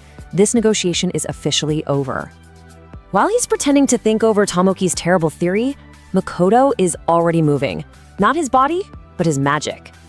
He silently reinforces the soundproofing in the room. He magically hardens the walls. He even puts a magic lock on the door. He's building a cage, and he's making sure that whatever happens next, nobody outside is going to hear a thing. Tomoki finally starts to feel that something is very, very wrong. He senses the shift in Makoto's entire presence. He realizes his mistake and tries to shout an order to his girls to attack. But oh man, is it way, way too late for that. He can't even get the sentence out. One word, that's all it takes. Sleep. Makoto just extends his magic power armor, instantly restrains the 3 Valkyries and the maid, and hits them with a direct sleeping spell. And just like that, they collapse. The pawns are off the board. Now, it's just Makoto and the hero. So what comes next? You can't even call it a fight. A fight needs 2 people. This is a lesson. A brutal, efficient, and completely one-sided beatdown, where the terrifying gap in their power is about to be made painfully clear. First move, the heavy tables sitting between them, gone. Makoto just kicks it aside like it's made of cardboard, clearing a direct path to a very shocked, very scared Tomoki. Tomoki doesn't even have time to blink. Makoto is on him, hands grabbing his head. And the source material even notes that as Makoto grabs him, he's thinking to himself, is this guy really a hero? He feels so weak. And then bam! He slams Tomoki's face straight into the floor. No hesitation, no wasted motion, just cold, calculated force. And he's not done. Before Tomoki can even process that first hit, Makoto follows it up with a powerful kick to the head that sends the hero of the Empire flying across the room until he smacks right into that magically reinforced wall. Tomoki, bless his heart, tries to fight back, and it is kind of sad, actually. He throws some explosive knives. They pop harmlessly against Makoto's armor. He shoots a spell. It's fast, but totally powerless. And every single time he tries to open his mouth, to threaten, to beg, whatever, Makoto just punches him in the face to shut him up. Total system shutdown. After who knows how many punches, Makoto stops. The physical part of the lesson is over. But now comes the real message. The part he needs Tomoki to remember for the rest of his life. He heals his external wounds, throws him back on the sofa, and gets ready to leave him with one final, unforgettable warning. With his back turned, his hand on the doorknob, Makoto delivers the ultimatum. This isn't just a threat. He is drawing a line in the sand. He's setting a new law of reality for this hero. You will not touch, you will not even desire anything that belongs to the Kuzunoha company, ever, again. And the or else? Well, that's left hanging in the air, unspoken, but absolutely terrifying. And this really gets to the core of this whole thing, doesn't it? Makoto realizes that his old way of doing things, being merciful, trying to avoid friction, is exactly what led to this moment. That beatdown wasn't just about rage. It was a conscious decision. It was a change in philosophy. So you have to ask yourself, is this the moment Makoto finally understands that to protect the things he loves, sometimes a clear, violent rejection is the only language his enemies will ever understand? All right, let's continue our story of Tsukimichi, Moonlit Fantasy Season 3. Today, we're diving deep into Chapter 182. And let me tell you, this is where the bill comes due. A miracle was granted, sure, but now the price must be paid. So picture this. It's a cold, misty morning in Kalanion. You can just barely see the shapes of Makoto, Mio, and Shiki as they disappear into the fog. They're gone, and they've left Eva and her people with this absolutely monumental task: to rebuild an entire nation from scratch. As those 3 figures fade away, you can just feel it. The real weight of that miracle and the unbelievable price tag attached to it is about to come crashing down. Hard. And yeah, the second Makoto is out of sight, the reality check hits. The real work begins. Eva, who is now the official representative of Kilianian, she turns to her new subordinate, the Highland Orc Ima, all ready to get started on building her dream nation. But oh boy. Her very first idea gets shot down with probably the harshest lesson in politics she could have possibly imagined. And what are the first words out of Ima's mouth? Not congratulations, not let's do this. Nope, it's this. Honestly speaking, the actions of you girls are just slow. Just bam, a blunt, sharp criticism that cuts right to the bone. Eva hasn't even finished explaining her agricultural plans before Ima just dismisses her pace entirely and pivots straight to the tax rate. Talk about setting a tone, it's brutally efficient and completely unforgiving. So this right here is where you see the massive clash of worldviews. Eva, right, she's pulling from her background as a noble. She proposes what she thinks is a totally standard tax system, a 70-30 split in favor of the government. In the human world, that's a safe conventional choice. But Emma, she doesn't just disagree. She absolutely dismantles the entire idea. She calls it stupid to even try applying human logic to a nation with so many different races. Then she drops a reference to a way more complex system, something Eva has never even heard of. And you can just see Eva's face. She's speechless. She's realizing she is way, way out of her depth here. And this is the moment where Eva's entire world just shatters. In her mind, orcs have always been, simple creatures. But here's Ama, a Highland orc, casually discussing advanced governance models that Eva, a former librarian at a prestigious academy, has no clue about. It's a huge wake-up call. She's realizing that the people Makoto left behind to help her aren't just strong, they're geniuses. Her whole understanding of the world, of different races, it's being completely rewritten right then and there. So, with Eva's plan officially in the trash, Ema doesn't waste a second. She calls a war room meeting with all the other leaders, and the reports they give? Yikes! It's a pretty grim picture of a brand new nation that's already teetering on the brink of collapse. Okay, so Kalenion is basically fighting fires everywhere. The lizard man in charge of security says his forces are getting stretched thin dealing with powerful local monsters. The dwarf leader is totally overwhelmed. He's desperate for more skilled workers to build, well, everything. The only good news really comes from the orcs handling the food supply, which is stable, and the winged kin on border patrol. They're actually so efficient that they have extra people with nothing to do. A good problem to have, I guess, but it doesn't solve the other massive shortages. After listening to all these terrible reports, Emma just turns to Eva and says, "All right, time to get back to it." And Eva, who's been working nonstop for 3 days and is completely exhausted, is like, "What do you mean, as always?" That's when Emma drops the bombshell. This is the new normal. Eva has been sleeping for exactly 1 hour a night, and the only reason she's even standing is because of some potent aiding medicine. This isn't a short-term thing. This is the new grueling routine Emma has put her on to basically forge her into the leader they need her to be. And at this point, Eva just breaks. She pleads with them, asking how long this torture is going to go on. Emma's answer? Absolutely merciless. She says it continues until Eva is a leader worthy of the title. She even tells her, "Don't you dare compare yourself to Wakasama, Makoto, who can literally reshape the land." Then the other leaders jump in one by one. They remind her she made a contract, that she can't escape it. Her dream came with a massive responsibility, and going crazy is not an excuse to fail. This, they make crystal clear, is the price for her miracle, and they have no intention of letting her break. So you have Eva being pushed to her absolute limit. She's being forged into a ruler through just sheer unrelenting pressure. Her story right now is all about this internal struggle, building a nation against impossible odds. But that brings up a really big question, doesn't it? While Kalenion is being forged in this fire, where's the guy who lit it? Where is Makoto? And just like that, we pivot. The scene shifts. Now we're in the misty, mysterious demon territory. And standing there are two of the demon lord's top generals. You've got the cunning, scheming Rona and the powerful, four-armed warrior Io. They're there with their elite troops, and who are they waiting for? You guessed it, the very same people who just walked out of Kalenion. Raito and his companions.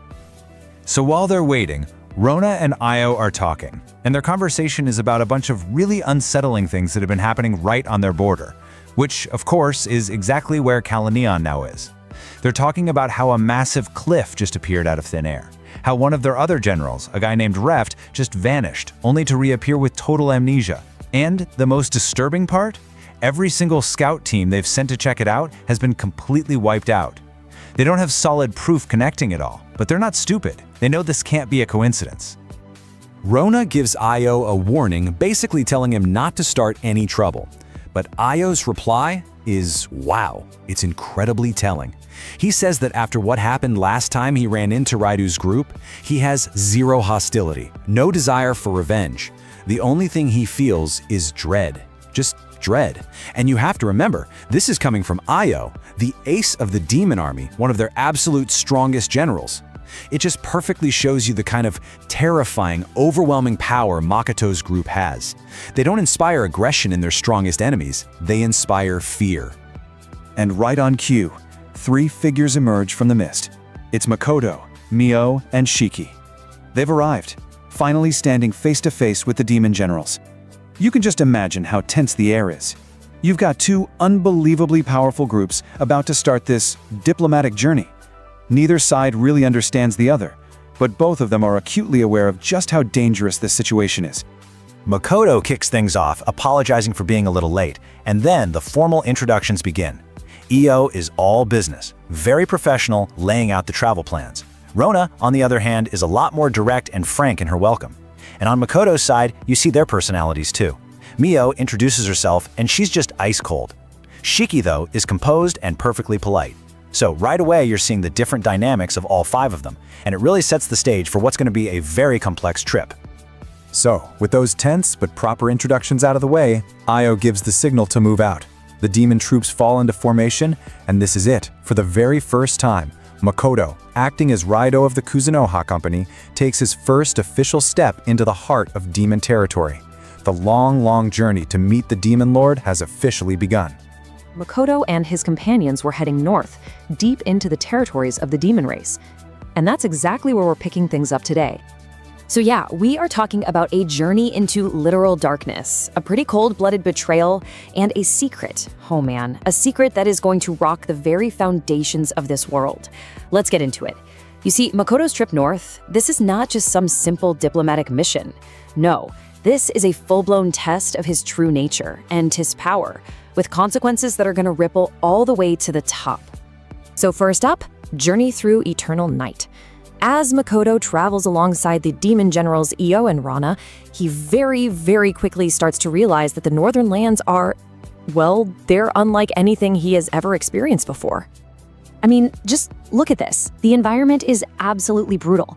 We're talking constant, daily blizzards. The ground itself is freezing into solid ice. And yeah, he sees some Momono that look familiar, but they are a completely different breed up here. Tougher, more savage, forged by this insane, unforgetting landscape. And then, things get really weird. On just the second day, at high noon, the sky just goes black. And by 5 p.m., it's clear this isn't just an early sunset. This is an everlasting night. So you can imagine, by the 3rd day, when the sun just doesn't rise at all, the demon soldiers, who were acting all tough and unfazed at first, they start to show real signs of panic. This is not normal, not even for them. Something is seriously wrong. And of course, it's in this perpetual freezing darkness that a new kind of Momono decides to make its move. One that Makoto has never seen before, not even in Calimanion. Out of the swirling snow and the pitch-black darkness, they just appear. Several massive, pure white lions, their manes looking like they're crackling with energy, and they launch this devastating surprise attack right on the demon convoy. And these things are enormous. To give you some scale, they're described as being as big as a large van, and they are incredibly fast. The demon soldiers are caught completely off guard. The attack is just instant carnage. The lions leap right into the demon ranks. Their defensive line doesn't just bend, it shatters in a moment. Soldiers Makoto was literally just speaking with are crushed to death before they can even react. It's brutal. And he, of course, wants to help, to do something, but he stopped. Right as Makoto prepares to jump in and save the soldiers, Shiki physically stops him.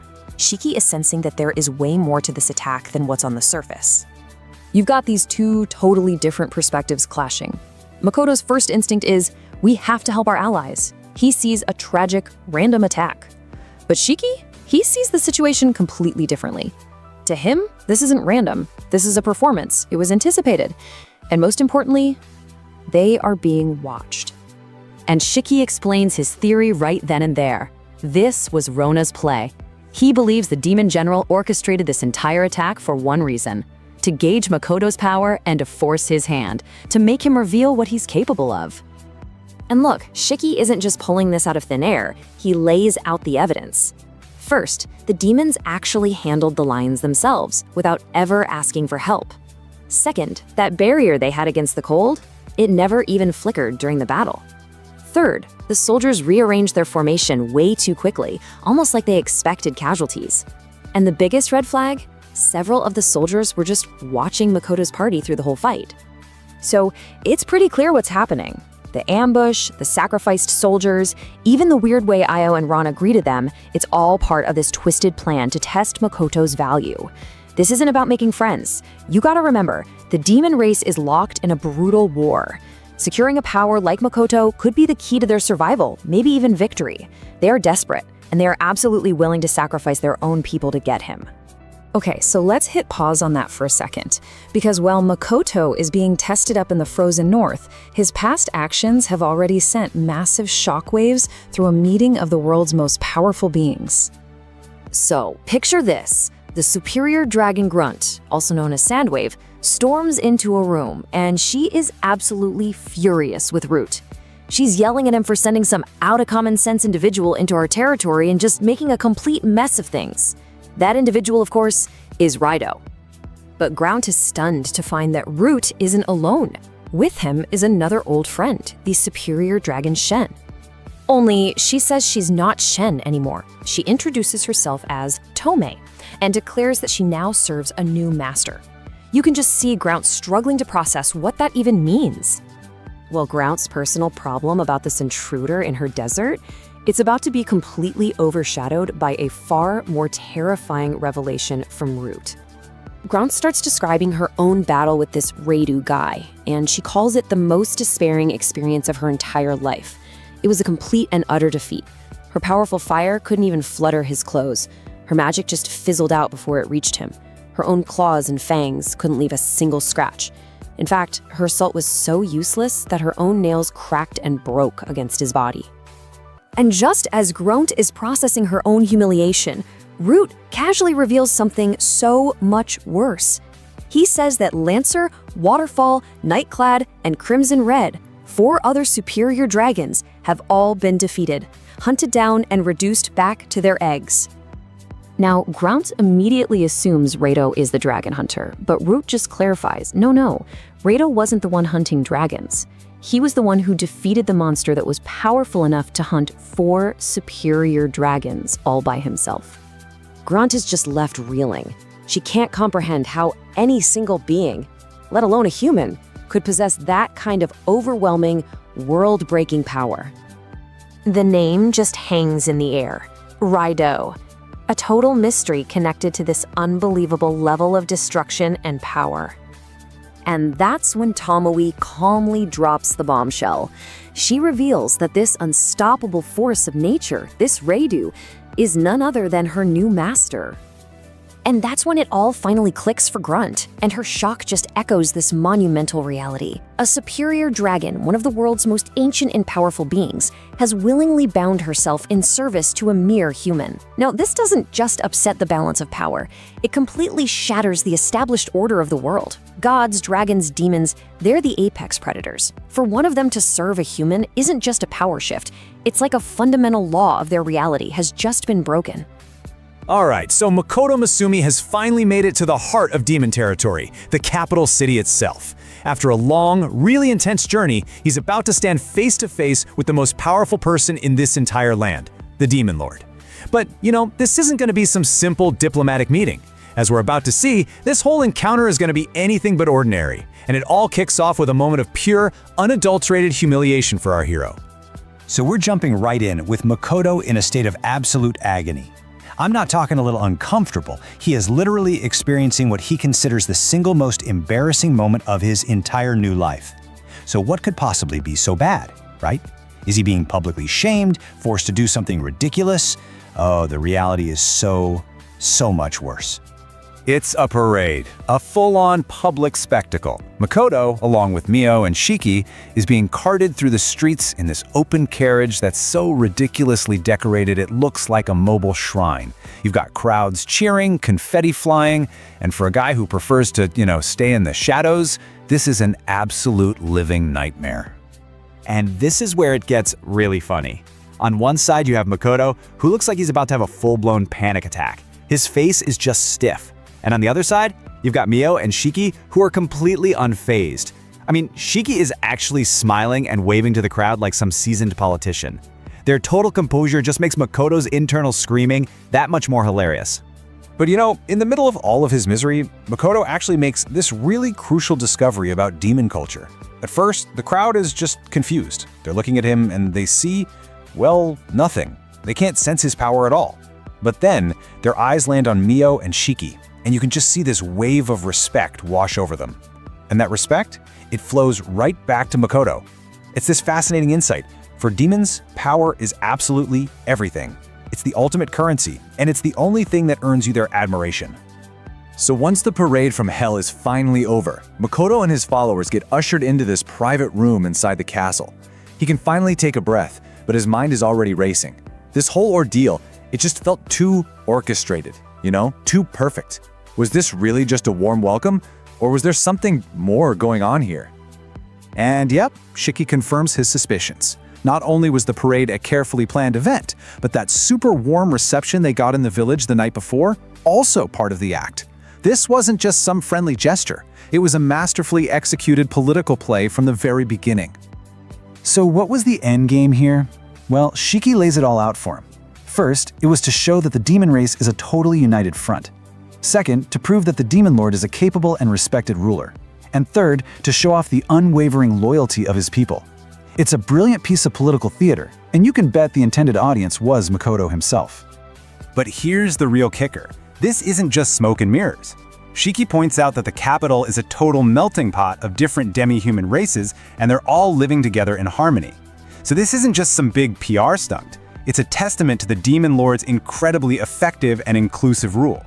They aren't just selling an image, they're showing off a reality that they actually built. Just as they're trying to process all this new information, there's a knock at the door. It's time. The moment of truth has arrived. All that analysis and speculation just goes right out the window, and Makoto's anxiety comes roaring back. The audience with the Demon Lord is about to begin. For real this time. The door swings open, and there's their escort. You've got two imposing soldiers in full armor, and two officials, a man with this disarmingly gentle smile, and a young woman with eyes that just seem to pierce right through you. The sheer formality of the situation is intense. They're led down this long, silent corridor. Seriously, the only sound is the echo of their footsteps. And even though it's midday, the hallway is lit by magical torches, a constant reminder that they're in the land of eternal night. Every single person they pass bows their head in respect, a gesture that just makes Makoto's skin crawl. You can feel the weight of this moment just crushing down on him. Finally, they arrive at this massive, ornate door, guarded by two knights who look like they were carved from stone. This is it, the final barrier. The tension is so thick you could cut it with a knife as the doors swing open without a sound, revealing the throne room just beyond. In a last-ditch effort to prepare himself, Makoto quickly asks one of the guides for any last-minute tips on etiquette. The guide just smiles and tells him to be himself. As long as he's respectful, that's all that matters. It's a kind gesture for sure, but it does pretty much nothing to calm Makoto's frayed nerves. He's about to walk into the lion's den, and he feels completely and utterly unprepared. Makoto takes a deep breath and steps into the throne room, fully expecting to see the Demon Lord sitting way in the back on some huge throne. But instead, the Demon Lord is already on his feet and walking down the stairs to greet them personally. This is so far outside the realm of what he was expecting that Makoto's brain just blue screens. His internal monologue is just a string of panicked noises at this point. And then, they're face to face. The Demon Lord Zeph is way younger than Makoto imagined, with an aura of power that's almost suffocating. And in that very first instant, Makoto makes a snap judgment. In a fight? Yeah, he could probably take this guy. But in any other contest, a battle of wits, of leadership, of sheer presence, he'd be absolutely crushed, no question. Zeph smiles, extends a hand, and welcomes Makoto with a warmth and sincerity that completely throws him for a loop. His voice is strong and clear, his grip is firm. All of Makoto's preconceived notions of some dark, tyrannical ruler are just shattering right before his very eyes. Makoto, still reeling from this completely wild turn of events, just manages to stammer out his name and the name of his company. He's just trying to keep his composure and not say anything completely stupid, but believe me, it is a losing battle. The conversation continues, and Zeph proves to be an incredibly gracious and perceptive host. He thanks Makoto for visiting, apologizes for any trouble his generals might have caused, and then immediately and correctly identifies Mio and Shiki as beings of immense power. The man is sharp, and he is not afraid to show it. Just as Makoto is starting to get his bearings in this bizarrely informal audience, Zeph throws another wrench in the works. He just declares that all this formality is exhausting and that they should, just stop. And just like that, the Demon Lord completely hijacks the meeting. He suggests they move to a more comfortable spot for a casual chat. The official audience is over before it even really began. Zeph is clearly a man who makes his own rules and doesn't care about protocol. And the guest list for this casual chat is expanding. Zeph doesn't just invite Makoto and his followers. He decides to bring his own kids along too, thinking it's a good opportunity for them to meet a human. The situation is escalating from formal to familial at a dizzying pace, and Makoto is just trying to hang on for the ride. Without even waiting for an answer, Zeph just turns and leads the way out of the throne room, casually mentioning he'll have food prepared. Makoto, Mio, and Shiki are left scrambling to keep up with the energetic and completely unpredictable Lord of all demons. This is not at all how Makoto saw this day going. So the formal audience that Makoto was absolutely dreading is over. But now he's facing something far more terrifying. A casual chat with the Demon Lord and his family. The physical danger might be gone, but the social minefield he's about to walk into could be his real undoing. How is our socially awkward hero possibly going to survive this? So, Ryder's party has just walked out the door, but for Demon Lord Zeph and his generals? Oh, the real meeting is just getting started. Let's dive right into their secret behind-the-scenes breakdown of the Kuzunoha Company's absolutely terrifying power. Literally the second those doors swing shut, Demon Lord Zeph turns to his generals and asks the one question that is hanging in the air. You can just feel the tension ratchet up as they get ready to really unpack what they just saw. And the scene itself says it all. You look at the plates where Raidu's group was sitting, totally clean, wiped spotless. That's some serious, relaxed confidence right there. But then you look over at the demon's plates, barely touched. It's such a small thing, but man, it speaks volumes about the unease that's just settled over the entire demon high command. All right, so the first general to speak up is Roche, and his whole vibe is just pure, unadulterated caution. He basically says, look, these guys are like a giant beast that eats meat. Even if it looks calm, you can never trust it not to turn on you. So for him, the conclusion is simple. Real cooperation? Not happening. The best they can possibly hope for is to just handle them with kid gloves, and for the love of all that is holy, do not poke them. So Rasha's cautious take immediately frames the whole debate, right? It's the big question. What do you do with a power you can't possibly control? Do you see it as a threat that needs to be carefully managed, or is it a golden opportunity you have to grab? And the next two generals who speak up, well, they represent those two exact opposing sides. Next up is Rusha, the general in charge of national defense, and she basically voices what everyone is secretly terrified of. To her, the fact that Raidu is neutral isn't comforting at all. It's a constant ticking time bomb. Her description, man, it's perfect. She says it's like a sword hanging on our heads. That just perfectly nails the anxiety in that room. And right here, you see the core split in the council, and it all comes down to their jobs. You've got Rusha on one side, right? Her entire purpose is to protect the demon race from anything that might hurt them. So from her point of view, this unknown, crazy powerful group is like the textbook definition of a threat. But then on the other side, you've got Sem, the diplomat. His job is to find opportunities and build connections. He looks at the exact same group and sees a golden ticket to a brighter future. Sem's big argument, and it's a really good one, comes down to one word: logistics. He points out that Kuzunoha Company can somehow deliver fresh food, we're talking fruits, meat, the good stuff, across the absolute worst parts of their territory, and they do it for cheap. Now think about what that means. It implies they have a transportation network that's basically instantaneous and perfectly safe. For the demons who are expanding and stretching their supply lines super thin, a partner like that would be a total game changer. Sem's analogy is perfect. It's like having blood flowing better through the veins of the nation. Okay, so just when it seems like this is going to be a simple risk versus reward debate, a third voice cuts in. It's Sari, the council's analyst. She's been quiet this whole time, just listening. And her assessment, it's about to completely blow up their entire understanding of the problem. Because for her, this isn't about risk or reward. No, it's about something way, way deeper. Sari basically starts with a question that reframes everything. She's looking at the others, and she sees them trying to jam Kuzunoha Company into a simple box. Are they an ally or an enemy? An asset or a threat? But Sari gets it. She understands that when you're dealing with power on this scale, the danger and the opportunity, they're one and the same. And before she even lays out her analysis, Sari admits something really important. This isn't just about the numbers for her. She says that after meeting Raidu in person, her gut is just screaming at her. She even says she's struggling to find the words because the feeling she got from him, it's something that just can't be put on a spreadsheet. So here's the first part of her terrifying 3-point breakdown. She calls Radu's power trackless. What does that mean? It means it's a force so massive that they have no idea where it came from, they have no way to measure how big it is, and they absolutely cannot predict its next move. It is a complete and total black box. And because it's trackless, that leads to her second point, it's also uncheckable. There's nothing in their arsenal, no strategy, no army, no magic, that could even hope to contain it. They have zero leverage, zero control, absolutely nothing. And that brings us to her final, chilling conclusion.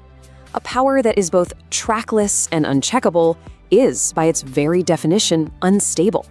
Raidu is this massive, chaotic variable that's been dropped into the world, and his very existence, whether he means to or not, threatens to shatter the entire balance of power. So, after laying all that out on the table, Sari just cuts through all the noise. She looks directly at her king and asks one simple, direct, and absolutely terrifying question.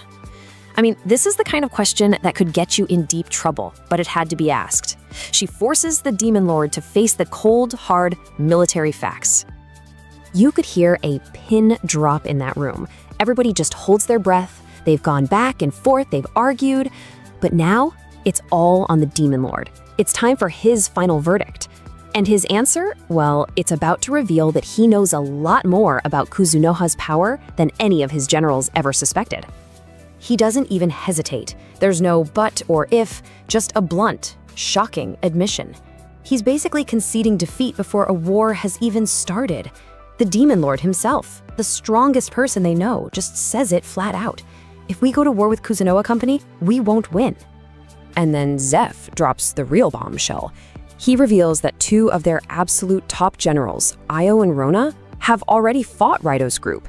And not just fought them, they fought them at the same time. And they didn't just lose, they got completely and utterly crushed. In fact, Zeph adds that Raido took care of the mighty Io in his spare time. The room just goes dead silent as the generals finally begin to grasp the insane level of power they're actually up against. And that's when Zeph gives them his own metaphor for Raidu. He calls him a sleeping dragon. You know, one of those ancient, all-powerful beings that you just leave alone. Waking it up would be a catastrophe for everyone. Suddenly, Rocher's cautious approach doesn't just sound wise, it sounds like the only way to survive. But here's the crazy part. Even after hearing all of that, Sari makes this incredibly gutsy proposal. She says just avoiding the dragon isn't gonna cut it. You can't just ignore a power that big. The only option they have, she argues, is to try and guide it, to try and put a leash on it. Not to control it, that's impossible, but to at least make sure that when it finally decides to bite, it's not biting them. So the meeting ends. The generals file out, their heads spinning with this new, terrifying reality. But we're not done yet, because now we get to see the Demon Lord all by himself, after he's dropped the whole unshakable leader act. And it's in this quiet moment that we find out what he's really afraid of. Yeah, this strong, confident ruler persona is completely gone. Now it's just Zeph, a guy staring down a power that he just can't comprehend. And for the first time in who knows how long, he actually feels a cold sweat. The weight of being a king is replaced by this raw, personal, existential dread. And in that private moment, it hits him. Raidu's power isn't just a step above a hero or even a demon lord. No, this is on a completely different level. He realizes Raidu's power might actually be close to that of a god. And suddenly, this isn't just a strategic problem to be solved. It's a threat to the very fabric of their world. With this, Volume 11 of Tsukimichi, Moonlit Fantasy Season 3 officially comes to an end. From here, the story will move into a new and even more intense phase as we begin the next volume. If you're enjoying these detailed explanations, don't forget to like the video, subscribe to the channel, and turn on notifications so you don't miss what happens next. Continuing the story of Tsukimichi Moonlit Fantasy Season 3. Today we are starting Volume 12 with Chapter 185, where a brand new phase of the story begins. All right, so after what was, let's be honest, an incredibly draining meeting with the Demon Lord himself, Makoto, Mio, and Shiki are finally back in their room. They can actually breathe for a second. That meeting was intense, you know? The Demon Lord's kids were relentless, constantly probing Makoto, but he handled it. He even managed to get permission to move around the city freely. So now, with a little bit of downtime, they're figuring out what to do next. So, what's the game plan? Well, first up, you've got Shiki, who's always thinking 10 steps ahead. He's gonna go meet with General Rona. He has this feeling she's a little too wary of them, and he wants to smooth things over, clear up a misunderstanding, as he puts it, before the big banquet tonight. Then there's Mio, who has a one-track mind, and I mean that in the best way possible. She's ready to bolt out the door for a full-on eating tour of the capital. And Makoto? Well, he's got that little errand from Root still hanging over his head. Now, of course, Mio asks Makoto to come with her on her food adventure, but he knows he has to take care of business first. He's decided to prioritize that errand from Root, which is, you'll remember, to deliver the egg of the superior dragon Crimson Red. This is actually the second delivery mission he's had, and since he has this perfect little window of free time, he figures now's the time to get it done. Mio, being Mio, immediately volunteers to tag along. But there's a catch, a big one. Root was very specific with Makoto, do not take Mio. Apparently the destination is somewhere near a place where her past self, you know, the Calamity Spider, went on a bit of a rampage a long time ago. So to avoid any awkward reunions or potential complications, she's got to sit this one out. So, with that settled, there's really no time to waste. Mio takes it pretty well actually, promising to find some amazing new recipes and souvenirs for everyone while he's gone. Makoto says his goodbyes, walks over to the room's veranda, and gets ready to head out on his solo trip into the Northern Territories. And Makoto doesn't do normal exits, does he? He's not going to take the stairs. Instead, he just leaps right off the veranda into the pitch-black night. And then, in midair, he creates these footholds out of pure, hardened magic power, launching himself higher and higher. He's basically parkouring his way up into the sky. As he's soaring upwards, he hears Shiki's voice, always so calm and supportive. Just a simple, have a safe trip. You can just feel the complete trust Shiki has in him. No worries, no fuss, just come back soon. And right after that, he hears Mio's farewell. It's so sweet and simple, just a caring, don't catch a cold, okay? And the timing is perfect, because the second she says it, Makoto passes through the capital's protective barrier and is hit by an absolute monster of a blizzard. Talk about contrast, right? From the calm city to the raw fury of nature in a split second. Okay, so journey to the volcano it is. Now that he's outside the capital's bubble, Makoto is in the thick of it.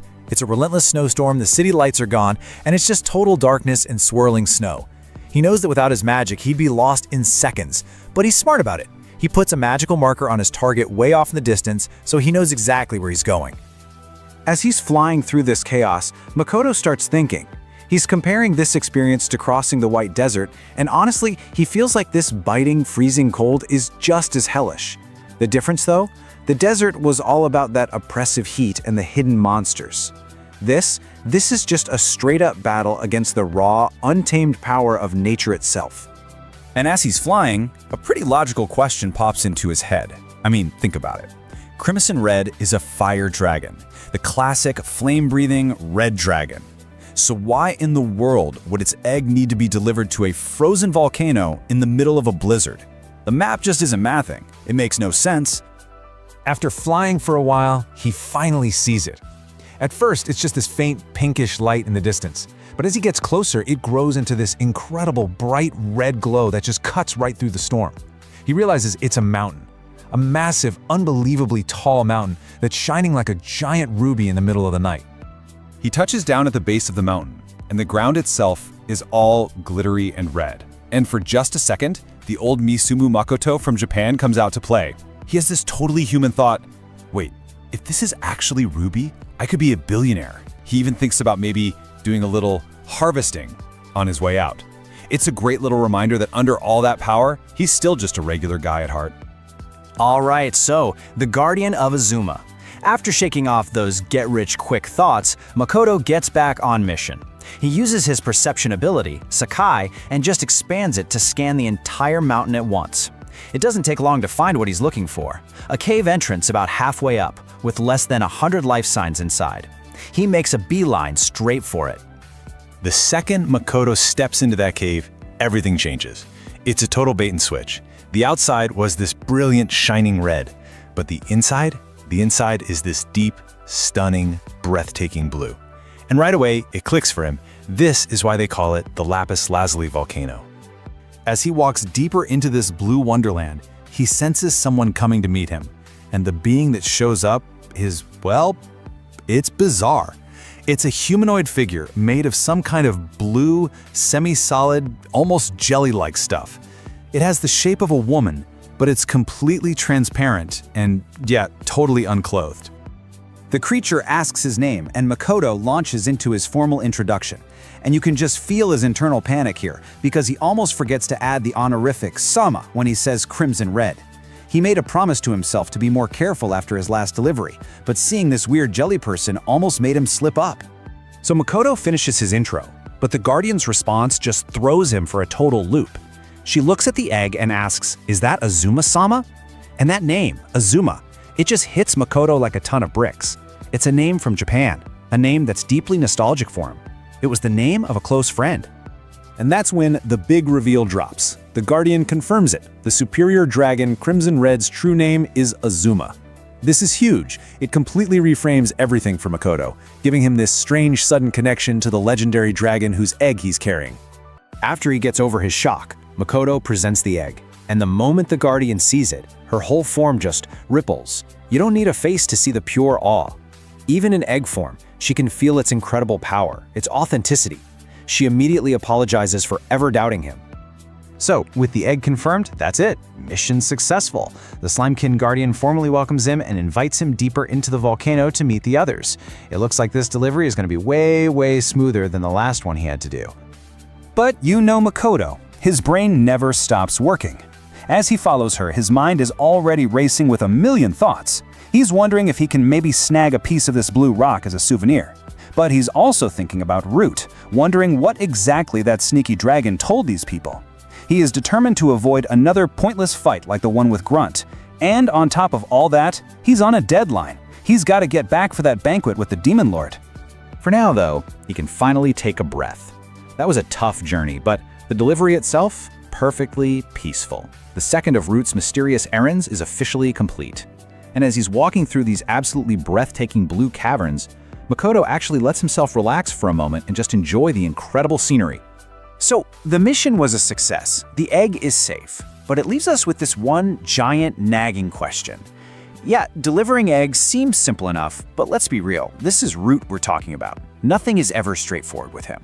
The second egg is now with its guardians, but what grand, complicated scheme has he really set in motion this time?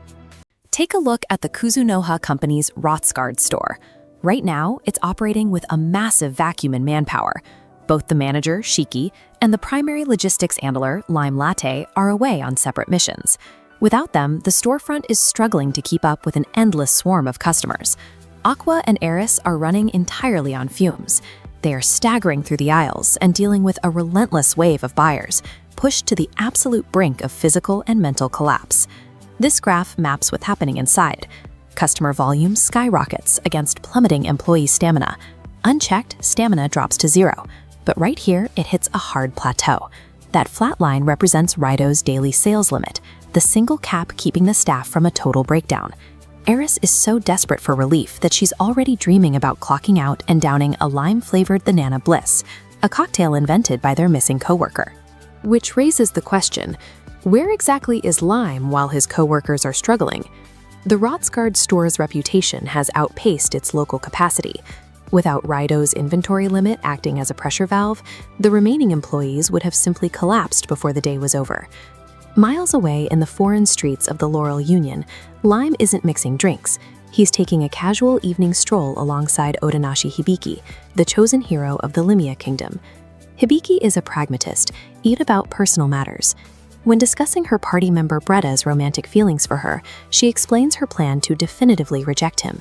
She refuses to leave any lingering emotional attachments that could distract her team from the war. Her honesty stands in contrast to Lime's current role.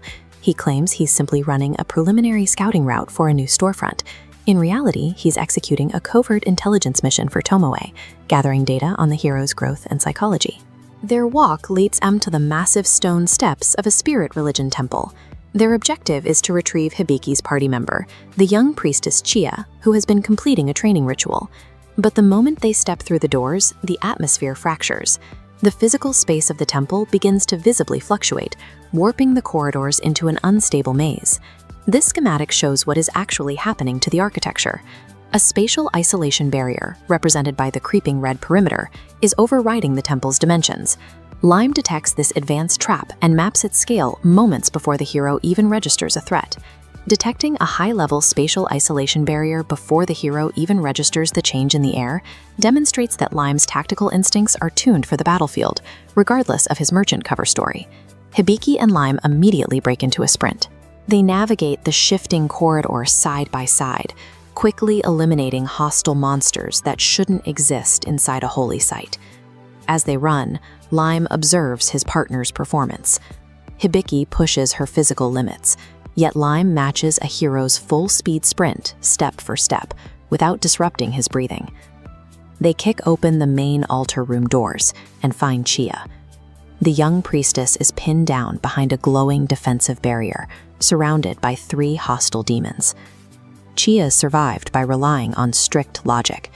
Instead of risking a flawed offensive attack against superior numbers, she poured all her energy into maintaining an unbreakable defense, betting everything on a rescue.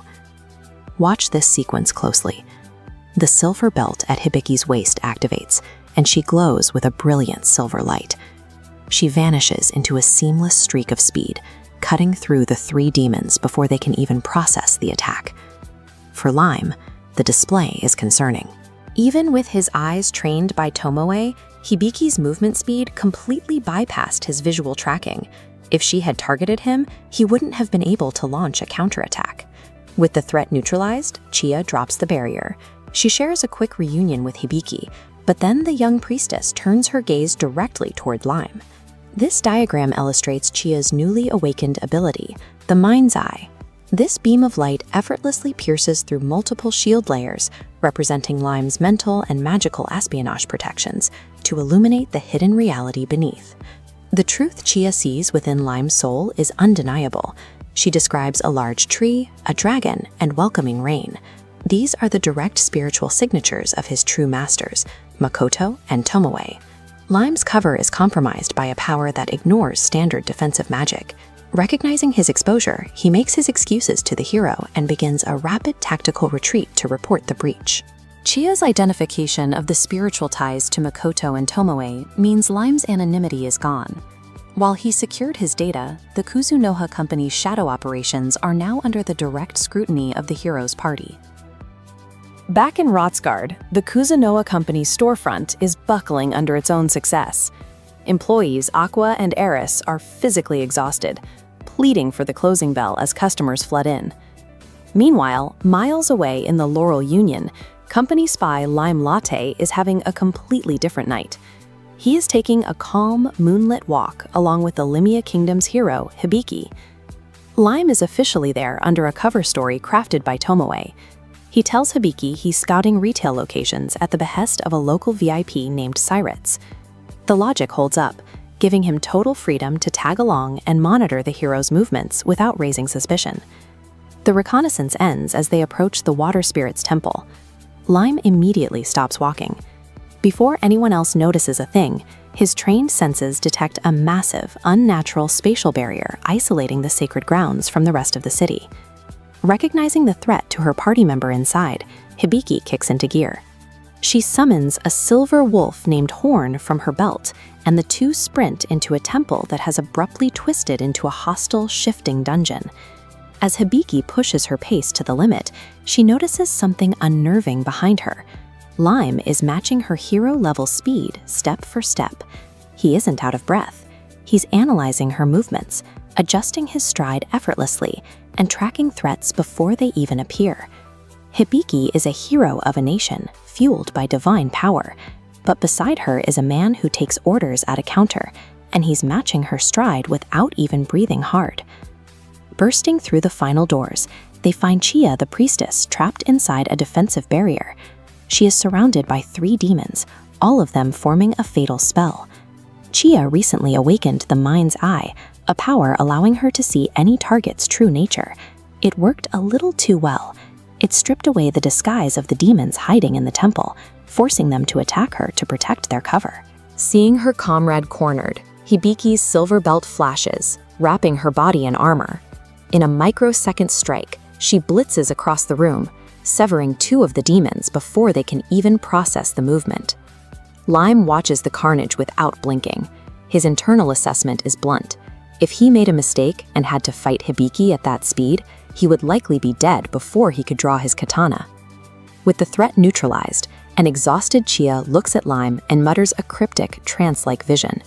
She sees a large tree that raises a forest, a dragon, and welcoming rain, an eerily accurate read on the true nature of his bosses back in Asura. Lime brushes off the prophecy and secures his cover, leaving the hero indebted to him. He achieved his objective, but the data he gathered confirmed exactly how fast and lethal Hibiki has become. Over in the demon realm, political maneuvering takes a different form. Demon Lord Zeph approaches Makoto with a request, asking for a friendly match between Makoto's followers and a demon general to prove the Kuzunoha company's friendship. Shiki instantly sees through the diplomatic framing. He deduces that Rona purposely leaked this match idea to force a political probe. The demons want to test Makoto's true combat capacity without committing to a war. The tension builds the next morning when Makoto meets his tour guides. He is assigned 2 of the Demon Lord's daughters, Sari, a young maid, and Lucia, an aggressive swordswoman. Lucia takes almost 0 time to pick a fight. She accuses Makoto of hiding his power and lacking the pride befitting a warrior. Because her mentor, the demon general Io, lost to Makoto's group, she assumes Makoto must have relied on underhanded tricks. Before Makoto can defuse the situation, Mio walks out from a street food stall, arms loaded with snacks. She cuts right into Lucia, dismissing the Demon Lord's daughter as a crying baby whining about things far beyond her comprehension. The heirs to the demon realm are operating on a completely inverted understanding of the political dynamics. Because Makoto looks unassuming, they feel bold enough to provoke entities capable of erasing their entire city. Insulted in the middle of the street, Lucia completely loses her temper. She reaches for her blade, fully prepared to fight Mio right then and there. Makoto acts instantly. He deploys his magic armor, grabbing both of them. Lucia's hand slams into a solid barrier of invisible force, stopping her draw dead in its tracks. Mio understands what is happening and simply lets her master hold her back. Lucia, however, is paralyzed by a force she cannot see, feel, or break through, no matter how hard she strains. Acting as if nothing is wrong, Makoto smoothly apologizes for his companion's harsh words. He ignores the shock washing over Lucia's face as she realizes she is physically helpless against him. The sheer density of Makoto's baseline, passive magic is enough to immobilize the highest-ranking martial artists in the demon army. The tour resumes, but it hits a roadblock. Pointing toward the spirit temple in the center of the capital, Makoto asks about the massive, vibrating spatial distortion warping the landscape around the holy fight. Sari and Lucia look at the distortion in sheer shock. The temple is abandoned in the middle of the day. Instead of reporting back to their father, the sisters declare they will breach the barrier and investigate the trap themselves to protect their honor. Shiki plays a masterful stroke. Knowing Mio wants to leave, Shiki adopts a humanitarian tone.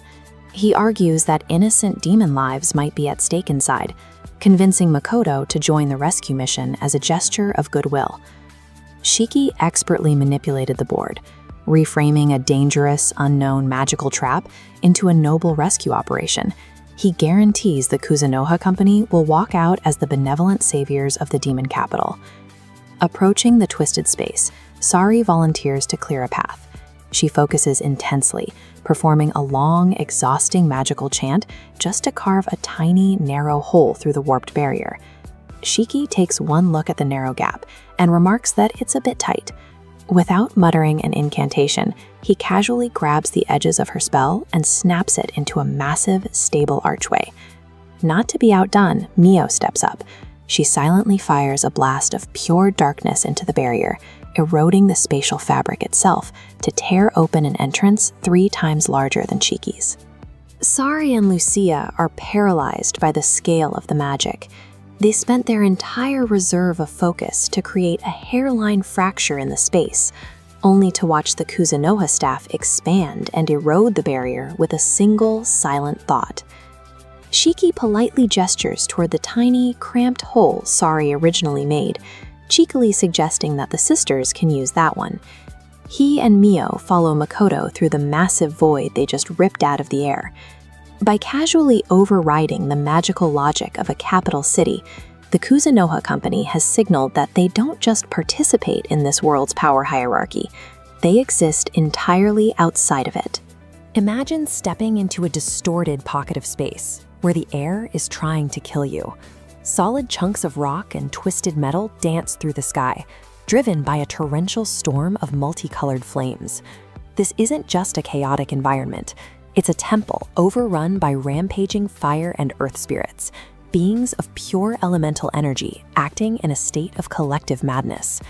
For the demon royalty escorting our protagonist, this is a meat grinder.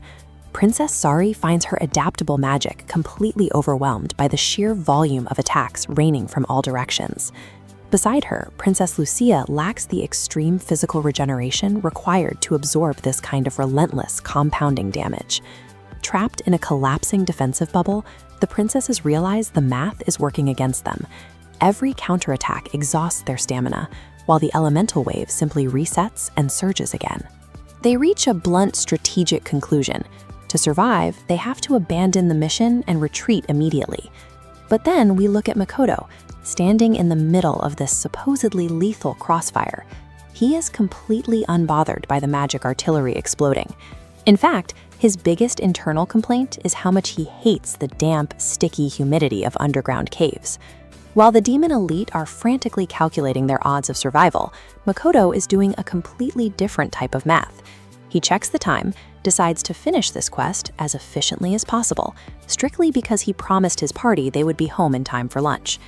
When an average guy with ungodly stats stands alongside a walking natural disaster, the very concept of danger breaks down. A situation that represents a terminal threat to highly trained royal guards is, to Makoto, nothing more than a minor scheduling conflict. Since retreating would ruin his lunch plans, Makoto dismisses the princess's desperate exit strategy. Instead, he turns to his 2 retainers, Mio and Shiki, and casually asks them to make the room a bit quieter. Mio steps forward with her eyes closed. With a single snap of her folding fan, she triggers a massive earthquake that rocks the entire temple. Shiki flawlessly follows up. He taps his black staff down, casting a highly efficient conversion spell. Surviving elementals instantly freeze in place, fracture, and disintegrate into fine dust. The deafening roar of the elemental storm vanishes, replaced by a sudden, heavy, dead silence. The demon princesses are left completely frozen, staring at an empty cavern that was a death zone just seconds ago. The desperate survival tactics of the demon royalty were rendered entirely obsolete. Makoto didn't even lift a finger, yet his subordinates applied enough localized force to erase a high-level threat like they were clearing away clutter. While deploying his Sakai, an invisible dome of sensory awareness to scan for survivors, Makoto accidentally cracks the princess's secure telepathic encryption. Intercepting their connection, he overhears a private crisis. Sari frantically communicates that Makoto's party holds the military weight of an entire large nation.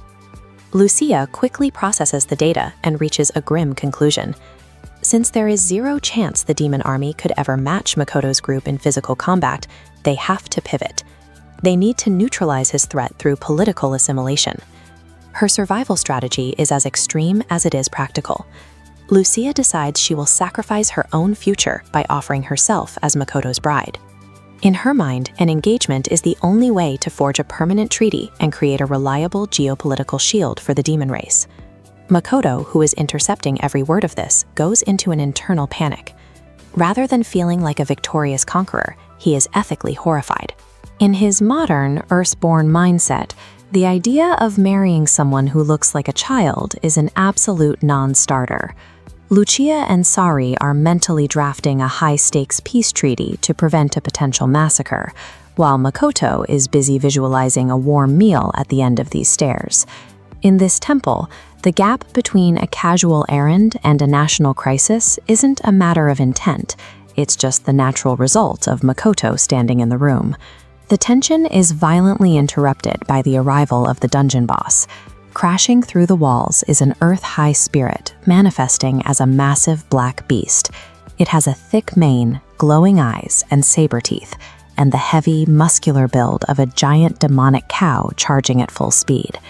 Recognizing the raw, overwhelming momentum of a high spirit, the princesses immediately brace for the end. They know that an impact from a creature that size, moving at that velocity, is something they have no hope of deflecting.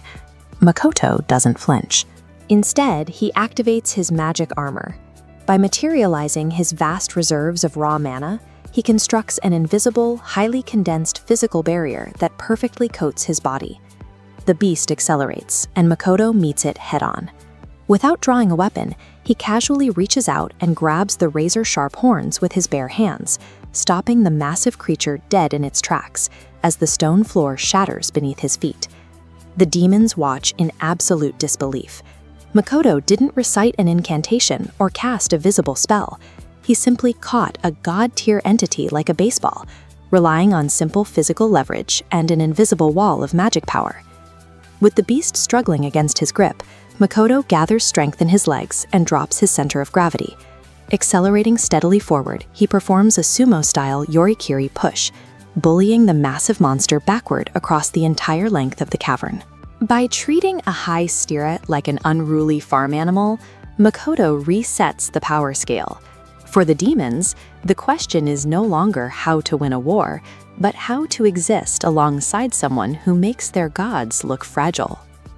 In most fantasy worlds, defeating a dungeon boss is a hard-fought struggle. Here, Makoto and his followers casually celebrate a minor victory, completely ignoring the massive threat slowly getting back up right behind them. This hulking monster is an earth-high spirit, a literal manifestation of natural disasters. But Makoto's primary concern isn't survival. He simply orders his team to hold the beast back, specifically forbidding them from actually killing it. The tension is supposed to spike when a second apocalyptic entity, the Fire High Spirit, Phoenix, suddenly arrives from the flank. The local bystanders immediately panic, terrified that the entire capital is about to be reduced to ash.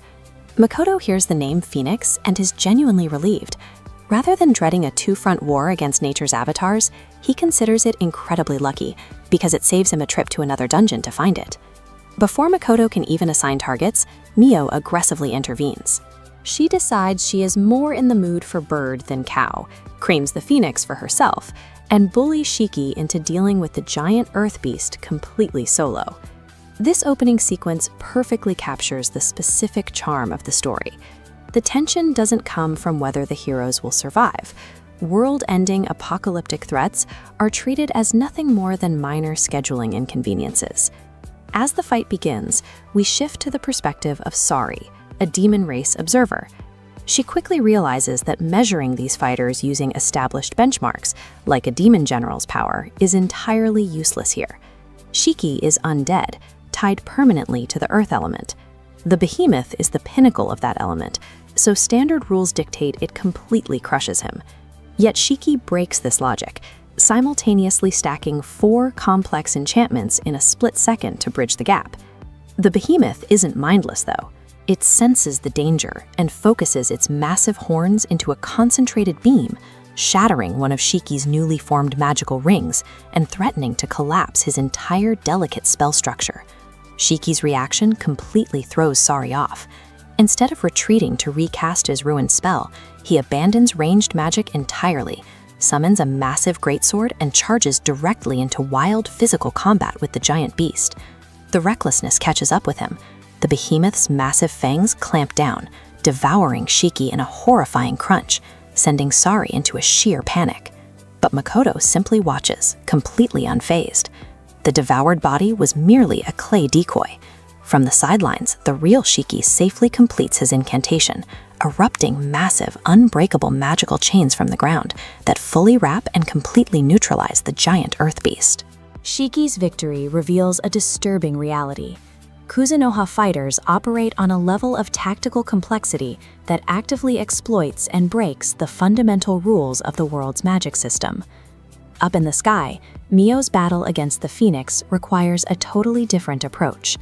The immortal bird possesses ultimate regenerative abilities that far exceed the highest-ranking demon generals, yet Mio is systematically dismantling it. She glides through the air, casually shattering the creature's fiery wings faster than it can physically repair the damage. Backed into a corner, the immortal bird unleashes a desperate ultimate attack. It scatters thousands of scorching projectiles, raining them all down at high speed directly onto Mio's unmoving position. A barrage like this should leave nothing behind but ash. Instead, the smoke clears to reveal Mio absorbing the entire attack head-on, without suffering a single scratch or a torn piece of clothing. "I will give it a taste and return it," she says. With an instant counterattack, Mio coats the immortal entity in an absolute suffocating black fire, literally roasting the giant high spirit into submission as it violently plummets out of the sky to the ground. Mio represents a distinct form of violence, one that doesn't need to outsmart the system because it has the raw capacity to ignore an enemy's inherent mechanics entirely. The battle concludes not with a sigh of relief, but with everyday banter. Makoto casually praises his team's effort and calmly promises Mio that they can go eat the roasted bird together as a light meal. This cheerful wrap-up triggers sheer dread within Sari. She stands in silence, processing the massive scale of violence she just witnessed being treated like a mundane errand. Sari now understands that the demon race's survival hinges entirely on Makoto's continued goodwill. If his subordinates can dispatch the world's elemental pillars as a light snack, a full-scale war against them would end before the demons could even finalize a battle plan. In that moment, Sari completely abandons any lingering royal ego. She accepts that her life is no longer her own, resolving to act permanently as the desperate political bridge needed to keep her people alive and on Makoto's good side. This chapter marks the moment the demon race stops seeing Makoto as a potential tool and starts seeing him as an inescapable reality, forcing a total shift in their political survival strategy.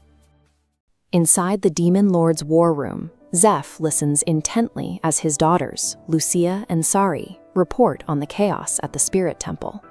They detail the terrifying reality of Raido's combat abilities.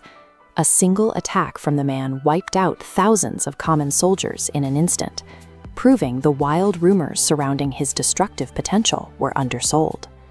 The anomaly extends to his followers as well.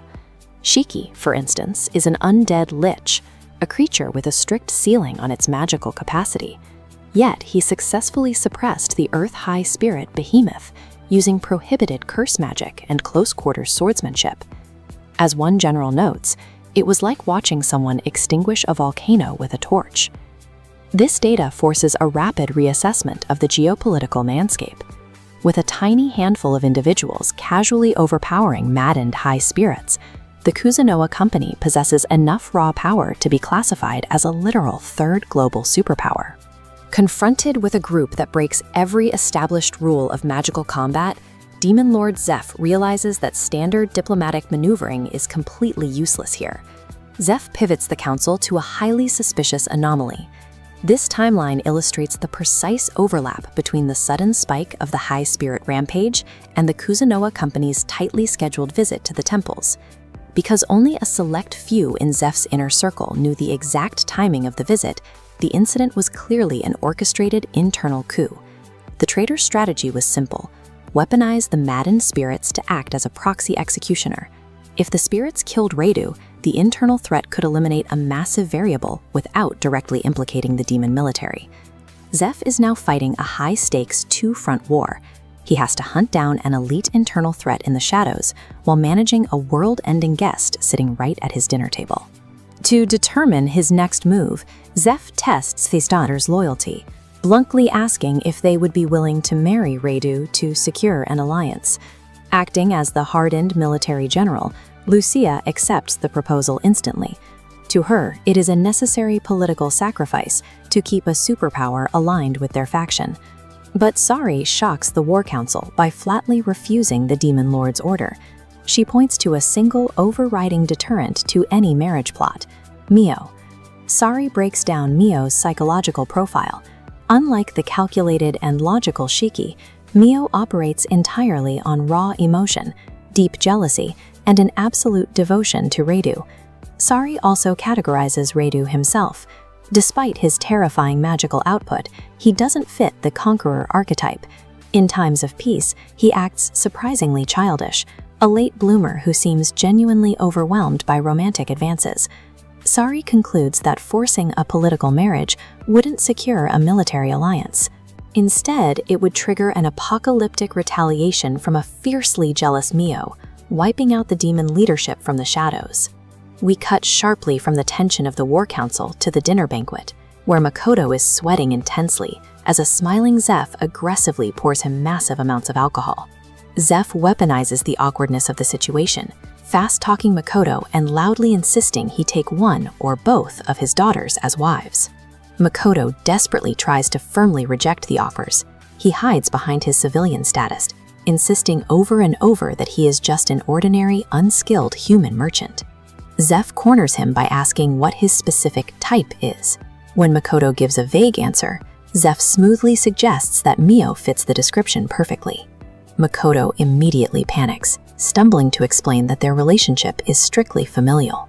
Zeph weaponizes social exhaustion through this overbearing father-in-law routine, employing a calculated psychological maneuver to systematically lower Makoto's defenses. Suddenly, the comedic act drops. Zeph physically leans in close and presents a mysterious cylinder, pulling out documents that carry immense weight. He lists off two massive concessions right out of the gate: a high-tier transit permit granting access to the inner workings of the demon military, and a formalized tax-free business license for the Kuzunoa Company. Then he reveals the final gift: a highly classified intelligence map detailing major trade routes, cities, and hidden fortresses across the entire demon country. Handing these exact coordinates over to a human completely bypasses all standard political red tape and military security protocols. Immediately after dropping these massive leverage pieces onto the table, Zeph's broad smile returns, and he goes right back to aggressively pouring drinks and joking.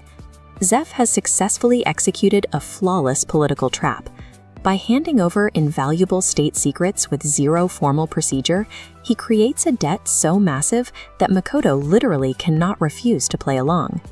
Deep below the demon race capital sits a massive underground coliseum. It's a vast, domed arena, completely enclosed except for a single opening at the peak of the ceiling that reveals the night sky. Standing dead center on the arena floor is Reidu Makoto, and he is completely alone. His two overpowered followers, Mio and Shiki, have been benched up in the spectator seats. He agreed to this exhibition match in exchange for immense political leverage. The Demon Lord granted him a universal transit permit and the promise of completely tax-free commerce for his trading company across the entire nation. Enduring a sparring match is simply a matter of repaying that debt. But his opponents aren't exactly standard sparring partners. Out walk all four demon generals at once: Io, Rona, Reft, and a newly introduced alchemist named Mokurin. Mokurin kicks things off by clarifying that he isn't a human, but actually possesses 1/16 demi-human blood. Makoto's immediate internal reaction is deadpan. Mathematically, that ratio basically makes him a regular guy. Instead of honorable one-on-one duels, the demons organize into a strict 2-1-1 assault formation: 2 up front, 1 middle, and 1 rear guard. They approach this like a high-level dungeon clear, positioning to systematically dismantle a superior target. Makoto is the raid boss. Makoto initiates the fight. He jumps backward to create space and fires off a volley of fire spells at the group. He intentionally dials back the speed and power, casting them without a spoken aria. Mokurin immediately reacts from the rearguard. Treating his dagger like a staff, he uses his fingers to execute a parallel task, generating 6 spells simultaneously without speaking a single word. The alchemist instantly deploys a barrier that catches Makoto's fire magic, while simultaneously applying a stack of support buffs directly onto his vanguard fighters. Io, the 4-armed giant, capitalizes on those buffs instantly.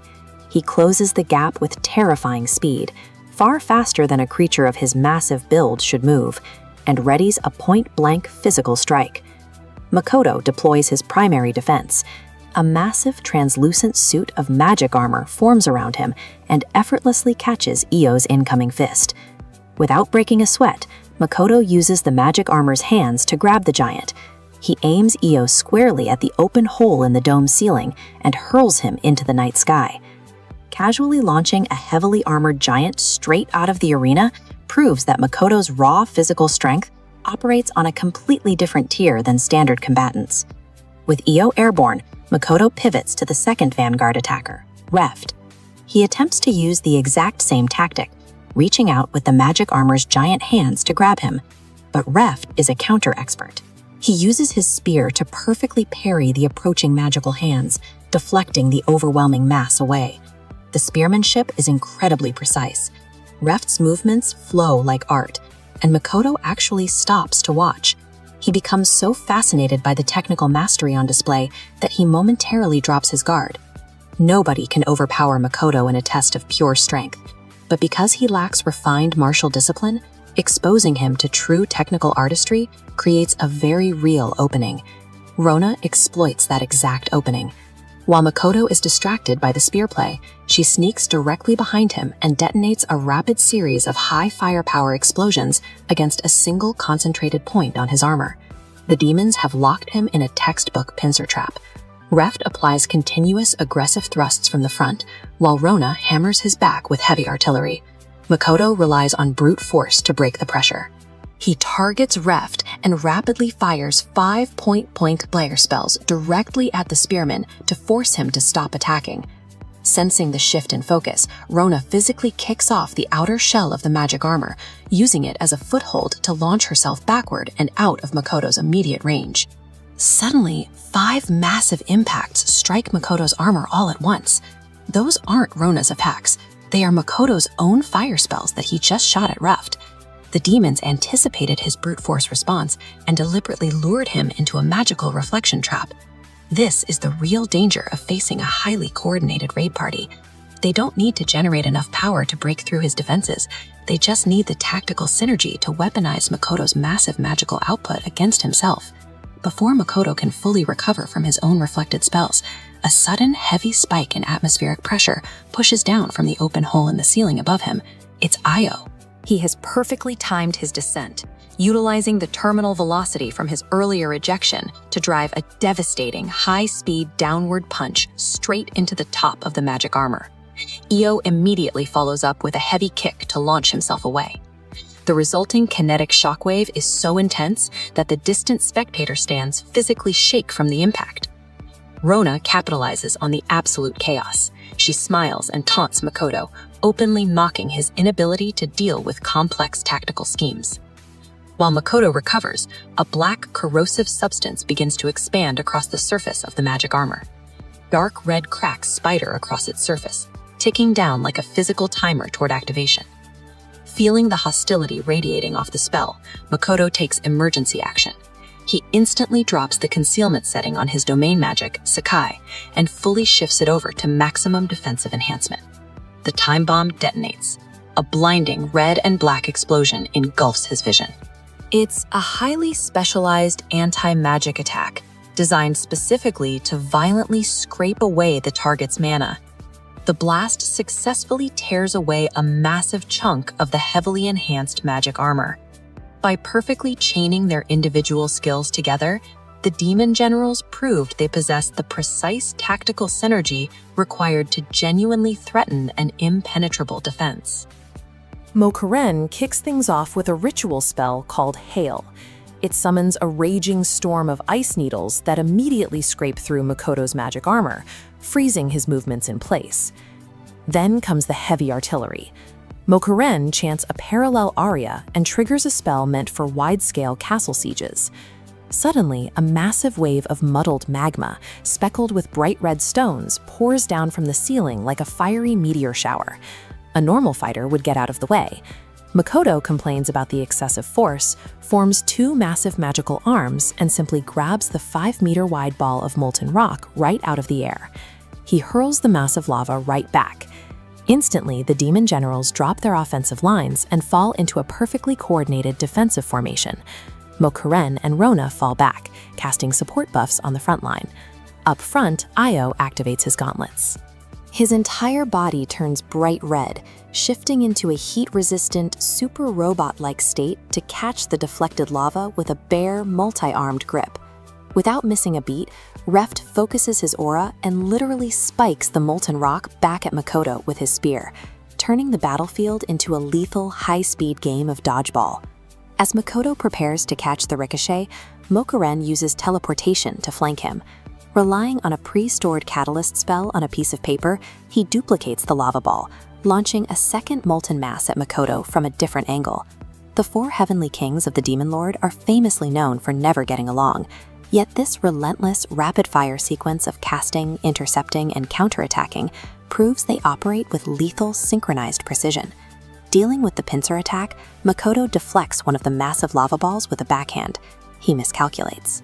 The molten projectile spirals completely out of bounds, hurtling directly toward the packed civilian spectator seats. A lone figure steps out from the stands to intercept it. It is the Demon Lord, Zeph. Despite holding the highest political office, he strips his mantle to reveal the incredibly toned, heavily muscled build of a frontline warrior. Without breaking stride, Zeph smoothly draws a massive longsword from his waist, while simultaneously chanting a complex magical aria. He swings the blade in a perfect sweeping motion to meet the approaching magma. The sword acts as a physical catalyst to activate a specialized barrier spell. Any matter that touches this field vanishes instantly. The magma doesn't shatter or splash, it simply ceases to exist. Makoto recognizes the weight behind that strike. It carries the same heavy, crushing sensation he feels when he draws his own bow, a power born from a heart that has been shattered and reforged for war. In this display of absolute erasure, Makoto finds an unexpected point of empathy with the Demon Lord. Zeph calls an end to the match, but his words are drowned out by a deafening roar. A massive barrage of explosives rains down from above. In seconds, the grand underground arena is completely obliterated, reduced to blinding dust and scattered rubble. This sudden devastation reveals a glaring weakness in the demon race's survival. While the demon generals are invincible in a duel, the capital's internal security is a powder keg, vulnerable to the very people it's supposed to protect. As the smoke clears, dozens of heavily armed attackers emerge from the ruins, declaring divine retribution. They aren't foreign invaders, they are goddess fanatics, a radical terror cell operating from deep within the capital. These demons have lived through decades of divine oppression and war, yet they cling to a twisted logic. They believe that fighting the goddess guarantees the total extermination of their race. To them, the only logical path to survival is to surrender, worship the deity who hates them, and willingly accept lives as human slaves. The terrorist leader ignores Zeph's combat strength to focus on a deeper political rot.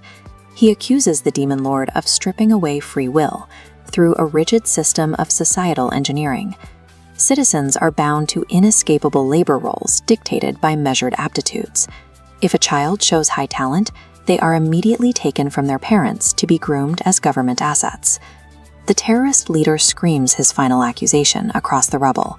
He demands Zeph answer for allowing these brutal practices. He demands to know how the Demon Lord could possibly give his consent to such an inhuman regime. Zeph stares back. He doesn't deflect or apologize. He simply states, "It is not consent." This is something I proposed and accepted. With a single sentence, Zeph takes absolute ownership of the nightmare. He refuses to hide behind the excuse of inheriting a broken system or acting as a passive administrator. He built the machine himself. Zeph is a pure utilitarian architect. He looked at the impossible odds and made a terrifying calculation. He sacrificed the present happiness, the families and freedoms of his people, to forge them into a unified weapon sharp enough to kill a god. In the rubble-strewn streets of the demon capital, diplomacy has officially hit a dead end. Demon Lord Zeph looks at the terrorists in front of him with cold, calculated pragmatism. To him, the math of survival is simple. The strong carry the burden, and the weak perish so the country can live on. The terrorists hear this and finally understand there is no room for negotiation. Stripped of options, they declare they have one final, desperate card to play, a way to force their will upon the capital, even if it means dying in the process. But before they can even finish their threat, Zeph and his top generals, Io and Reft, vanish. In a fraction of a second, the three demons close the distance, cleanly severing the heads of the terrorists. The entire execution takes less than 10 seconds. The sheer physical dominance on display is staggering. Io, a towering giant, doesn't even bother drawing a weapon. He simply uses his bare hand as a blade to execute his targets with terrifying precision. As the bodies fall, Makoto focuses on a different sensation, a dense, ancient magic drifting through the air. Protruding from the rubble left by the execution, an old, highly ornamented staff has already begun to hum. Zeph's lethal efficiency neutralized the immediate enemies, but it was the wrong move. By killing the fanatics before they could be stopped, he inadvertently allowed their final trap to spring, triggering an ancient threat that physical strength alone cannot cut down. All eyes turn to Makoto's follower, Shiki, who immediately recognizes the artifact and locks in on the glowing staff. The tension shifts from the bloody aftermath to the hum of the gathering magic. He identifies it as the Governor Scepter. It's a lost sacred treasure from the fallen country of Elysian. Activating it requires an immense toll of human lives and raw magic, a price the terrorists gladly paid with their own blood. This diagram shows how the scepter acts as a magical lottery. The wide base represents high chances to summon common dragons, while the microscopic peak holds supreme dragons. Zeph trusts the math. To a pragmatist, a 0.01% chance is a safe bet. Zeph calculates the world purely through risk and return. He assumes the laws of probability will protect his capital, but his absolute faith in statistics leaves him entirely unprepared for variables that defy logic. Shiki and Mio both turn to Makoto with completely deadpan expressions. They know that in less than a week, Makoto stumbled across two supreme entities. Zeph's safe odds mean nothing when placed next to Makoto's impossibly warped, historically terrible luck. Right on cue, the rubble erupts. A colossal pillar of golden light tears through the earth, shooting upward and piercing the dark, cloudy night sky. For the first time, the stoic demon lord's composure shatters. Zeph stares into the blinding light, the creases deepening between his brows as genuine horror washes over his face. The math has failed him. Towering over the rubble is Root, the Harmony Dragon, possessing command over all elements. He boasts a massive frame and 3 distinct pairs of wings that cast a heavy shadow over the entire capital. Zeph believed he dictated the rules of survival by commanding the strong and culling the weak, but Makoto's sheer existence acts as a walking anomaly. When absolute power meets terrible luck, probability collapses entirely. Root hovers above the terrified capital. His massive presence radiates enough magic to suffocate the area, making it explicitly clear that the demon capital is moments away from total annihilation. Then a telepathic voice reaches Makoto. Root lets out a casual, spaced-out sigh, complaining about being pulled from his home entirely against his will. Root explains the catch. Since the Governor's Scepter is a sacred treasure, its summoning rules are absolute. Even a supreme dragon is compelled to launch a devastating, full-power, 6-element scattershot attack before leaving. As he apologizes, a highly volatile ball of rainbow-colored energy starts rapidly expanding inside his massive jaws. The raw elemental power gathers without limit. The situation is a waking nightmare. Half of the demon capital and potentially thousands of lives are about to be wiped off the map, all because of an automatic summoning trap that an ancient dragon admits he installed as a practical joke. Makoto has an immediate escape route. Mio silently suggests that they simply step into Asura, their sanctuary dimension, and let the demons deal with the incoming apocalyptic blast on their own. But Makoto refuses to run. Even though he disagrees with Zeph's brutal philosophy, the demon race has treated him fairly and evaluated him on his own merits. He refuses to let his personal bad luck cause the destruction of his hosts. Look at this diagram outlining Shiki's countermeasure. Instead of expanding Makoto's magic armor to cover the city, which would weaken it, they will keep the dense, glowing blue defensive wall compact, allowing it to catch and absorb the splintering energy projectiles directly. As the sky literally falls apart and the glowing ball of death reaches its breaking point, Shiki calmly walks over to Demon Lord Zeph. Amidst the chaos, he politely asks for permission to save the city. By choosing to stay, Makoto shifts the burden of his own luck onto himself. He is the only one present with the specific density of magic required to catch a 6-element blast before it levels the capital.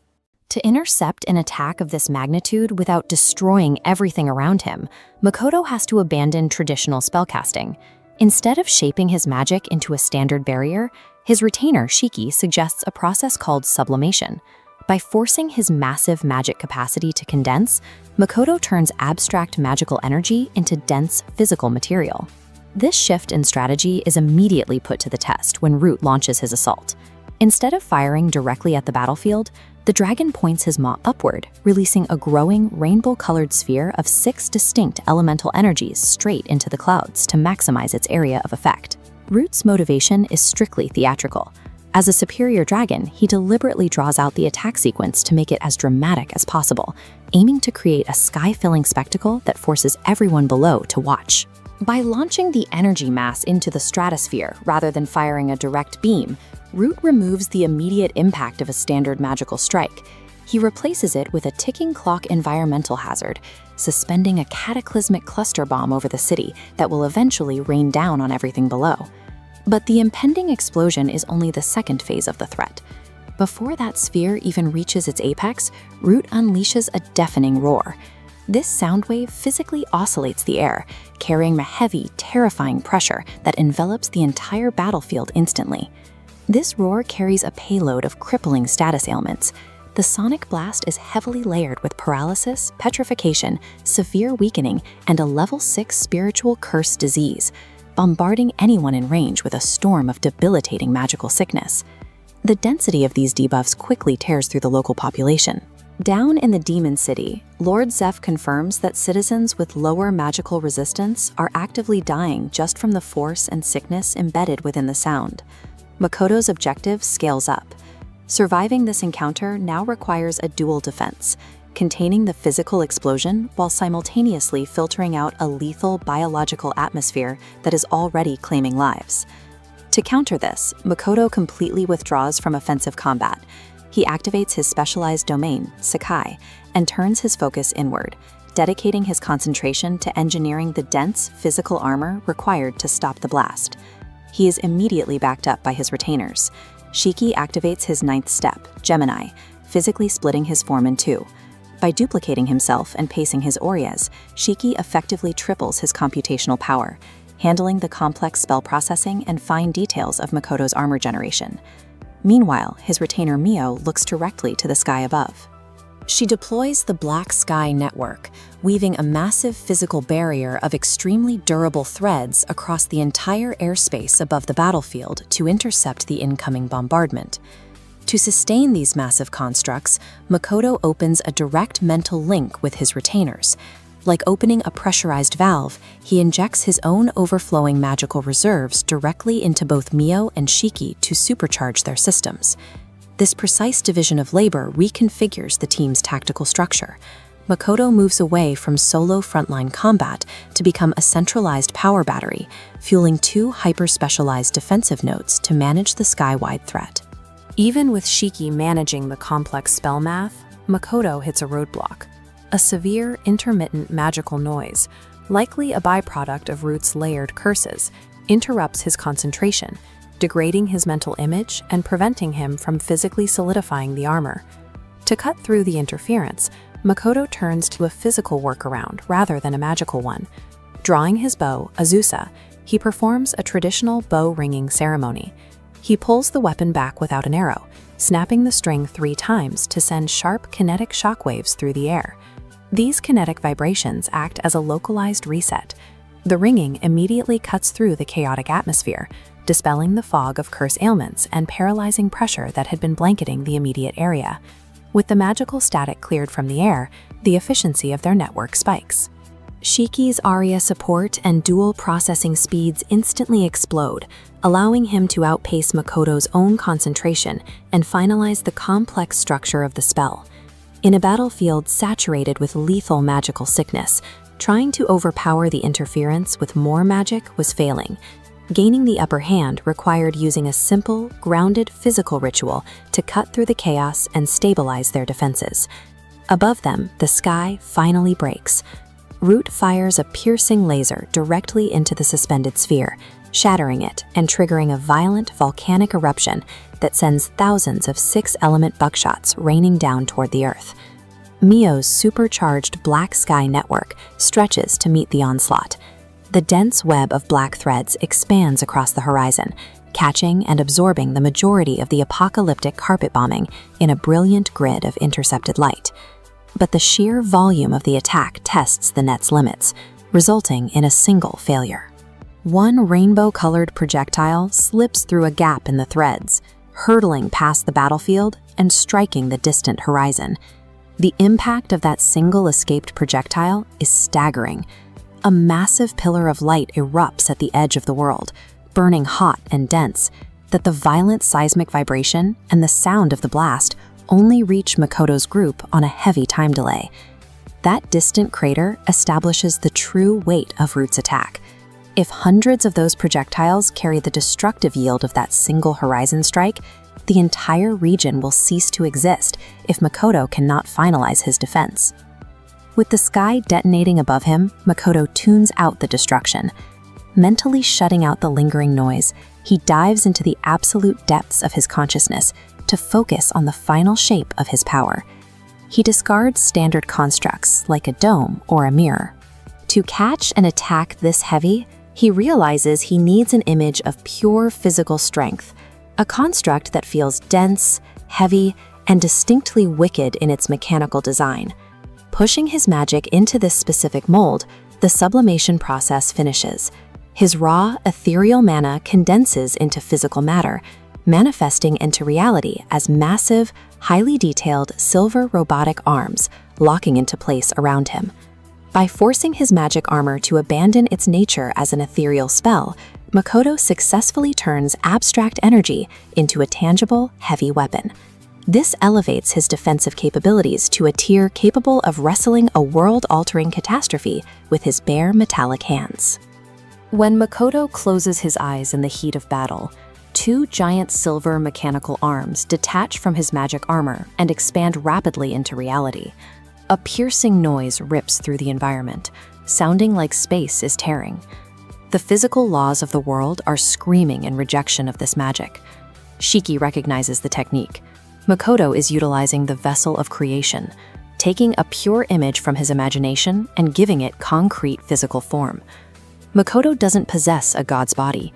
To see a human achieve this is staggering. He simply crushes the world's natural resistance and forces the spell into existence through sheer willpower. The physical toll of that willpower hits him instantly.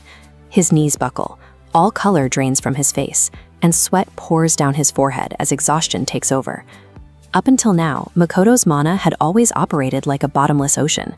For the first time, his magic reserves have dropped low enough for Shiki to actually measure the bottom.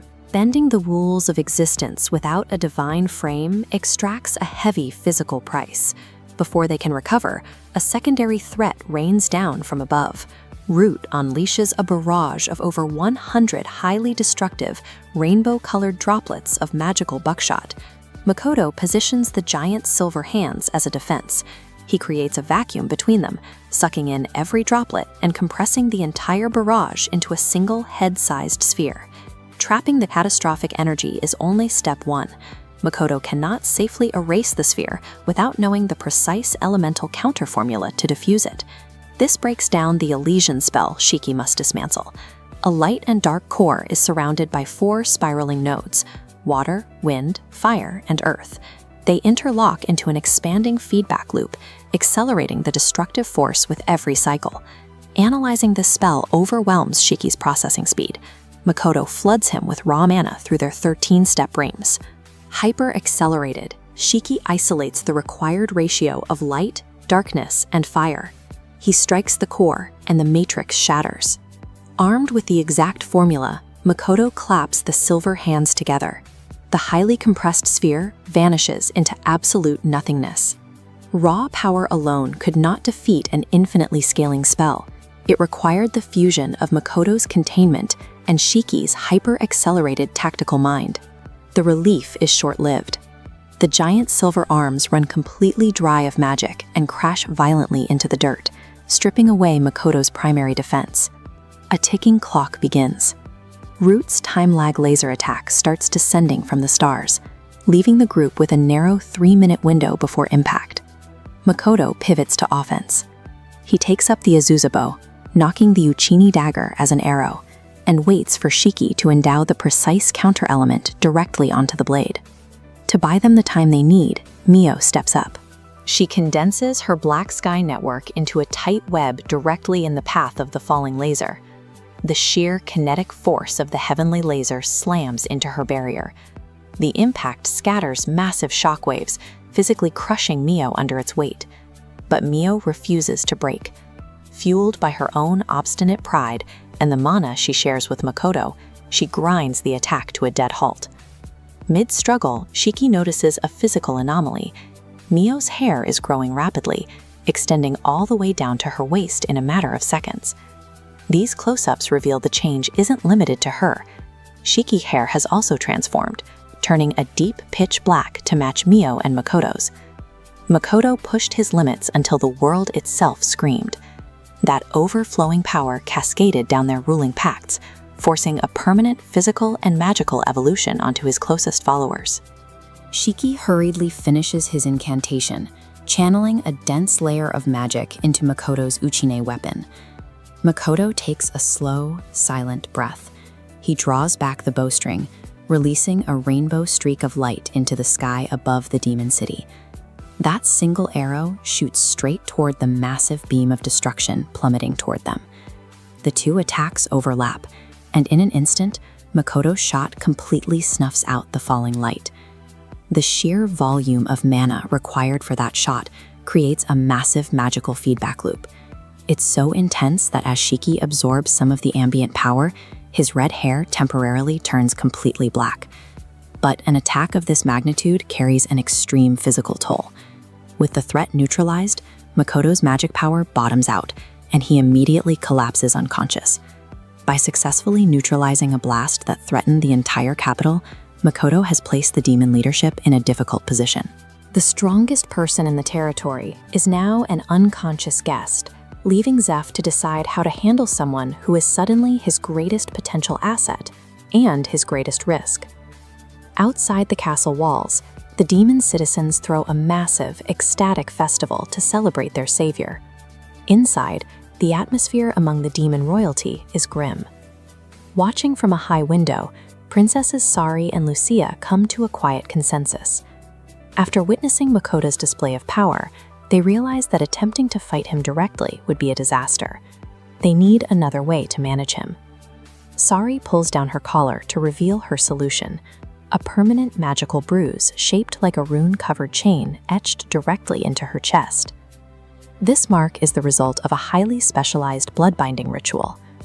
Earlier, Sari had played the innocent host, plucking a stray gray hair from Makoto's head. She used that single physical trace to magically anchor her existence to his. Faced with an anomaly they cannot kill, the demon leadership pivots to a strategy of infiltration, binding their own royalty to his life to ensure they have a permanent presence inside his camp. The gravity of the situation is reinforced when the high spirits, Phoenix and Behemoth, materialize in the throne room. They deliver a blunt warning to Demon Lord Zeph: never attempt to use Raidu as a weapon of war. Zeph is already arriving at his own conclusion about Makoto's origins. The magic required to generate the silver arms used to block the attack wasn't a standard summoning. It aligns with creation, a tier of magic traditionally strictly reserved for gods. While Zeph manages these external pressures, the rest of the inner circle is busy engineering advantages within their own ranks, specifically through the cunning demon general, Rona. This diagram outlines the anti-Zeph rebellion. Rona took a near-fatal attack to protect a rebel, using that injury to insert herself near the top. By bleeding for the enemy, she successfully takes control, filtering all their intelligence straight back to Zeph. Placing his own general at the head of the movement meant to kill him effectively neutralizes the internal threat. It demonstrates that the demons are willing to use even their own leaders as sacrificial pawns to maintain control of a situation. A day and a half later, Makoto finally wakes up in the guest quarters. He is completely unaware of the political maneuvering taking place, noticing only that Shiki and Mio are exhausted from watching over him. When he steps outside, he views the massive chaotic festival and the citizens aggressively shoving free food into his hands as a warm, friendly send-off. Feeling satisfied with the visit, Makoto meets Zeph at the city gates, intending to wrap up the diplomatic meeting and return home. But Zeph pauses the farewell. He halts Makoto's departure, announcing that there is one final gift from the demon race that he must accept.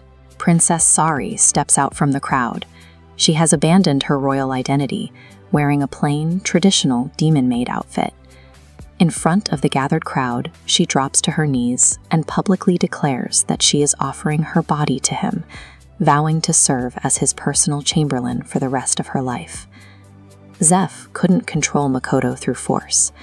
By presenting Sari as a servant, he ensures a blood-bound royal spy is planted in Makoto's inner circle, framed as a gift that is socially impossible to refuse. In a single instant, the air becomes physically heavy. Mio radiates a suffocating killing intent, fully prepared to execute a demon envoy. The target of that anger is Sari.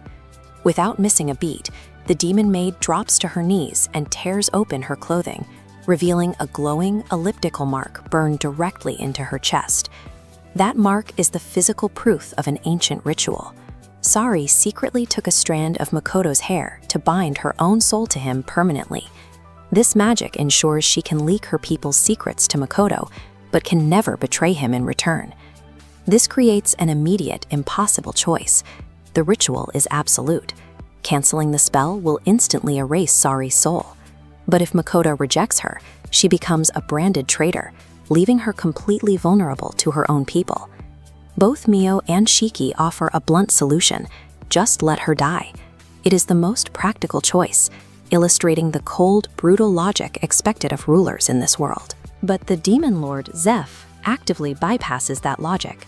While the rest of the room remains frozen, he steps close to Makoto and opens a private telepathic link.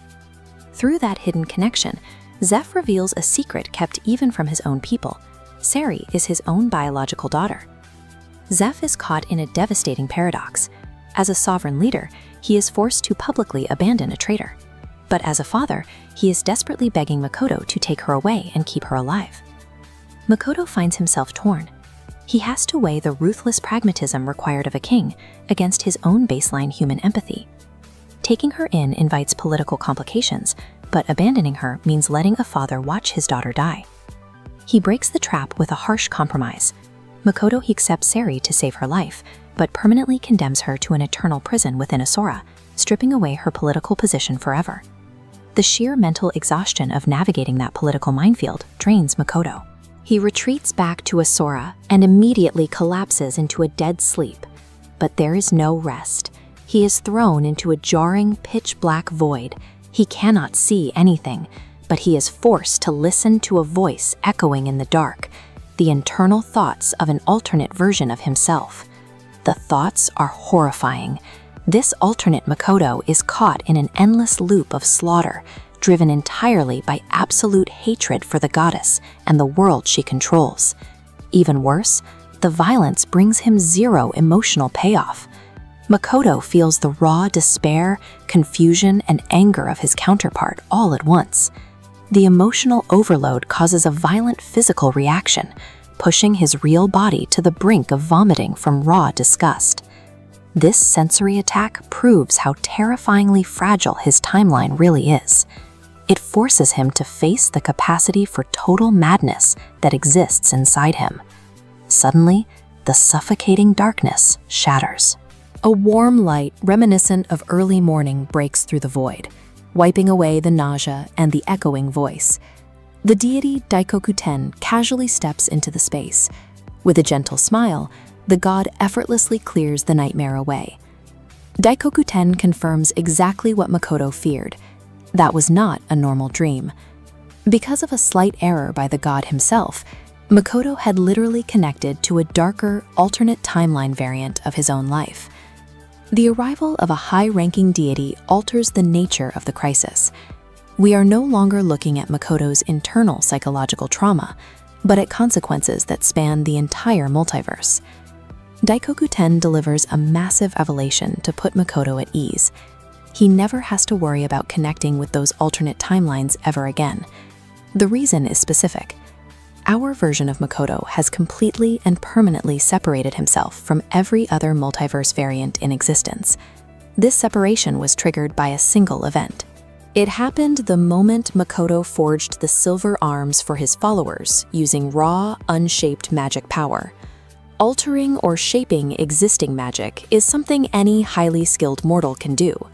But generating a new physical existence from raw mana crosses a threshold that rewrites the rules of reality itself. At the bottom of the cosmic hierarchy is mortal magic, manipulating existing elements. At the top, behind a thick barrier, is divine creation, making something from absolute zero. Makoto shattered that barrier, achieving true creation with a mortal body, a skill rare even for gods. The threat level is massive. If the divine pantheon weren't actively restrained by metaphorical collars, they would have instantly descended on Asura to wage war against Makoto for this feat. The god leaves him with a specific piece of advice: advance slowly as a mortal, avoid the extremes of absolute military rule, and avoid being blinded by pure idealism. Daikoku-ten points to Makoto's choice to spare Sari as the correct path. As a ruler, locking her away was a messy compromise, but as a human being, it was the only way to retain his integrity. By holding on to his humanity while accidentally unlocking the power of a deity, Makoto has broken past the limits of mortal existence. Now the entire cosmic pantheon is waiting to see exactly what he decides to build next.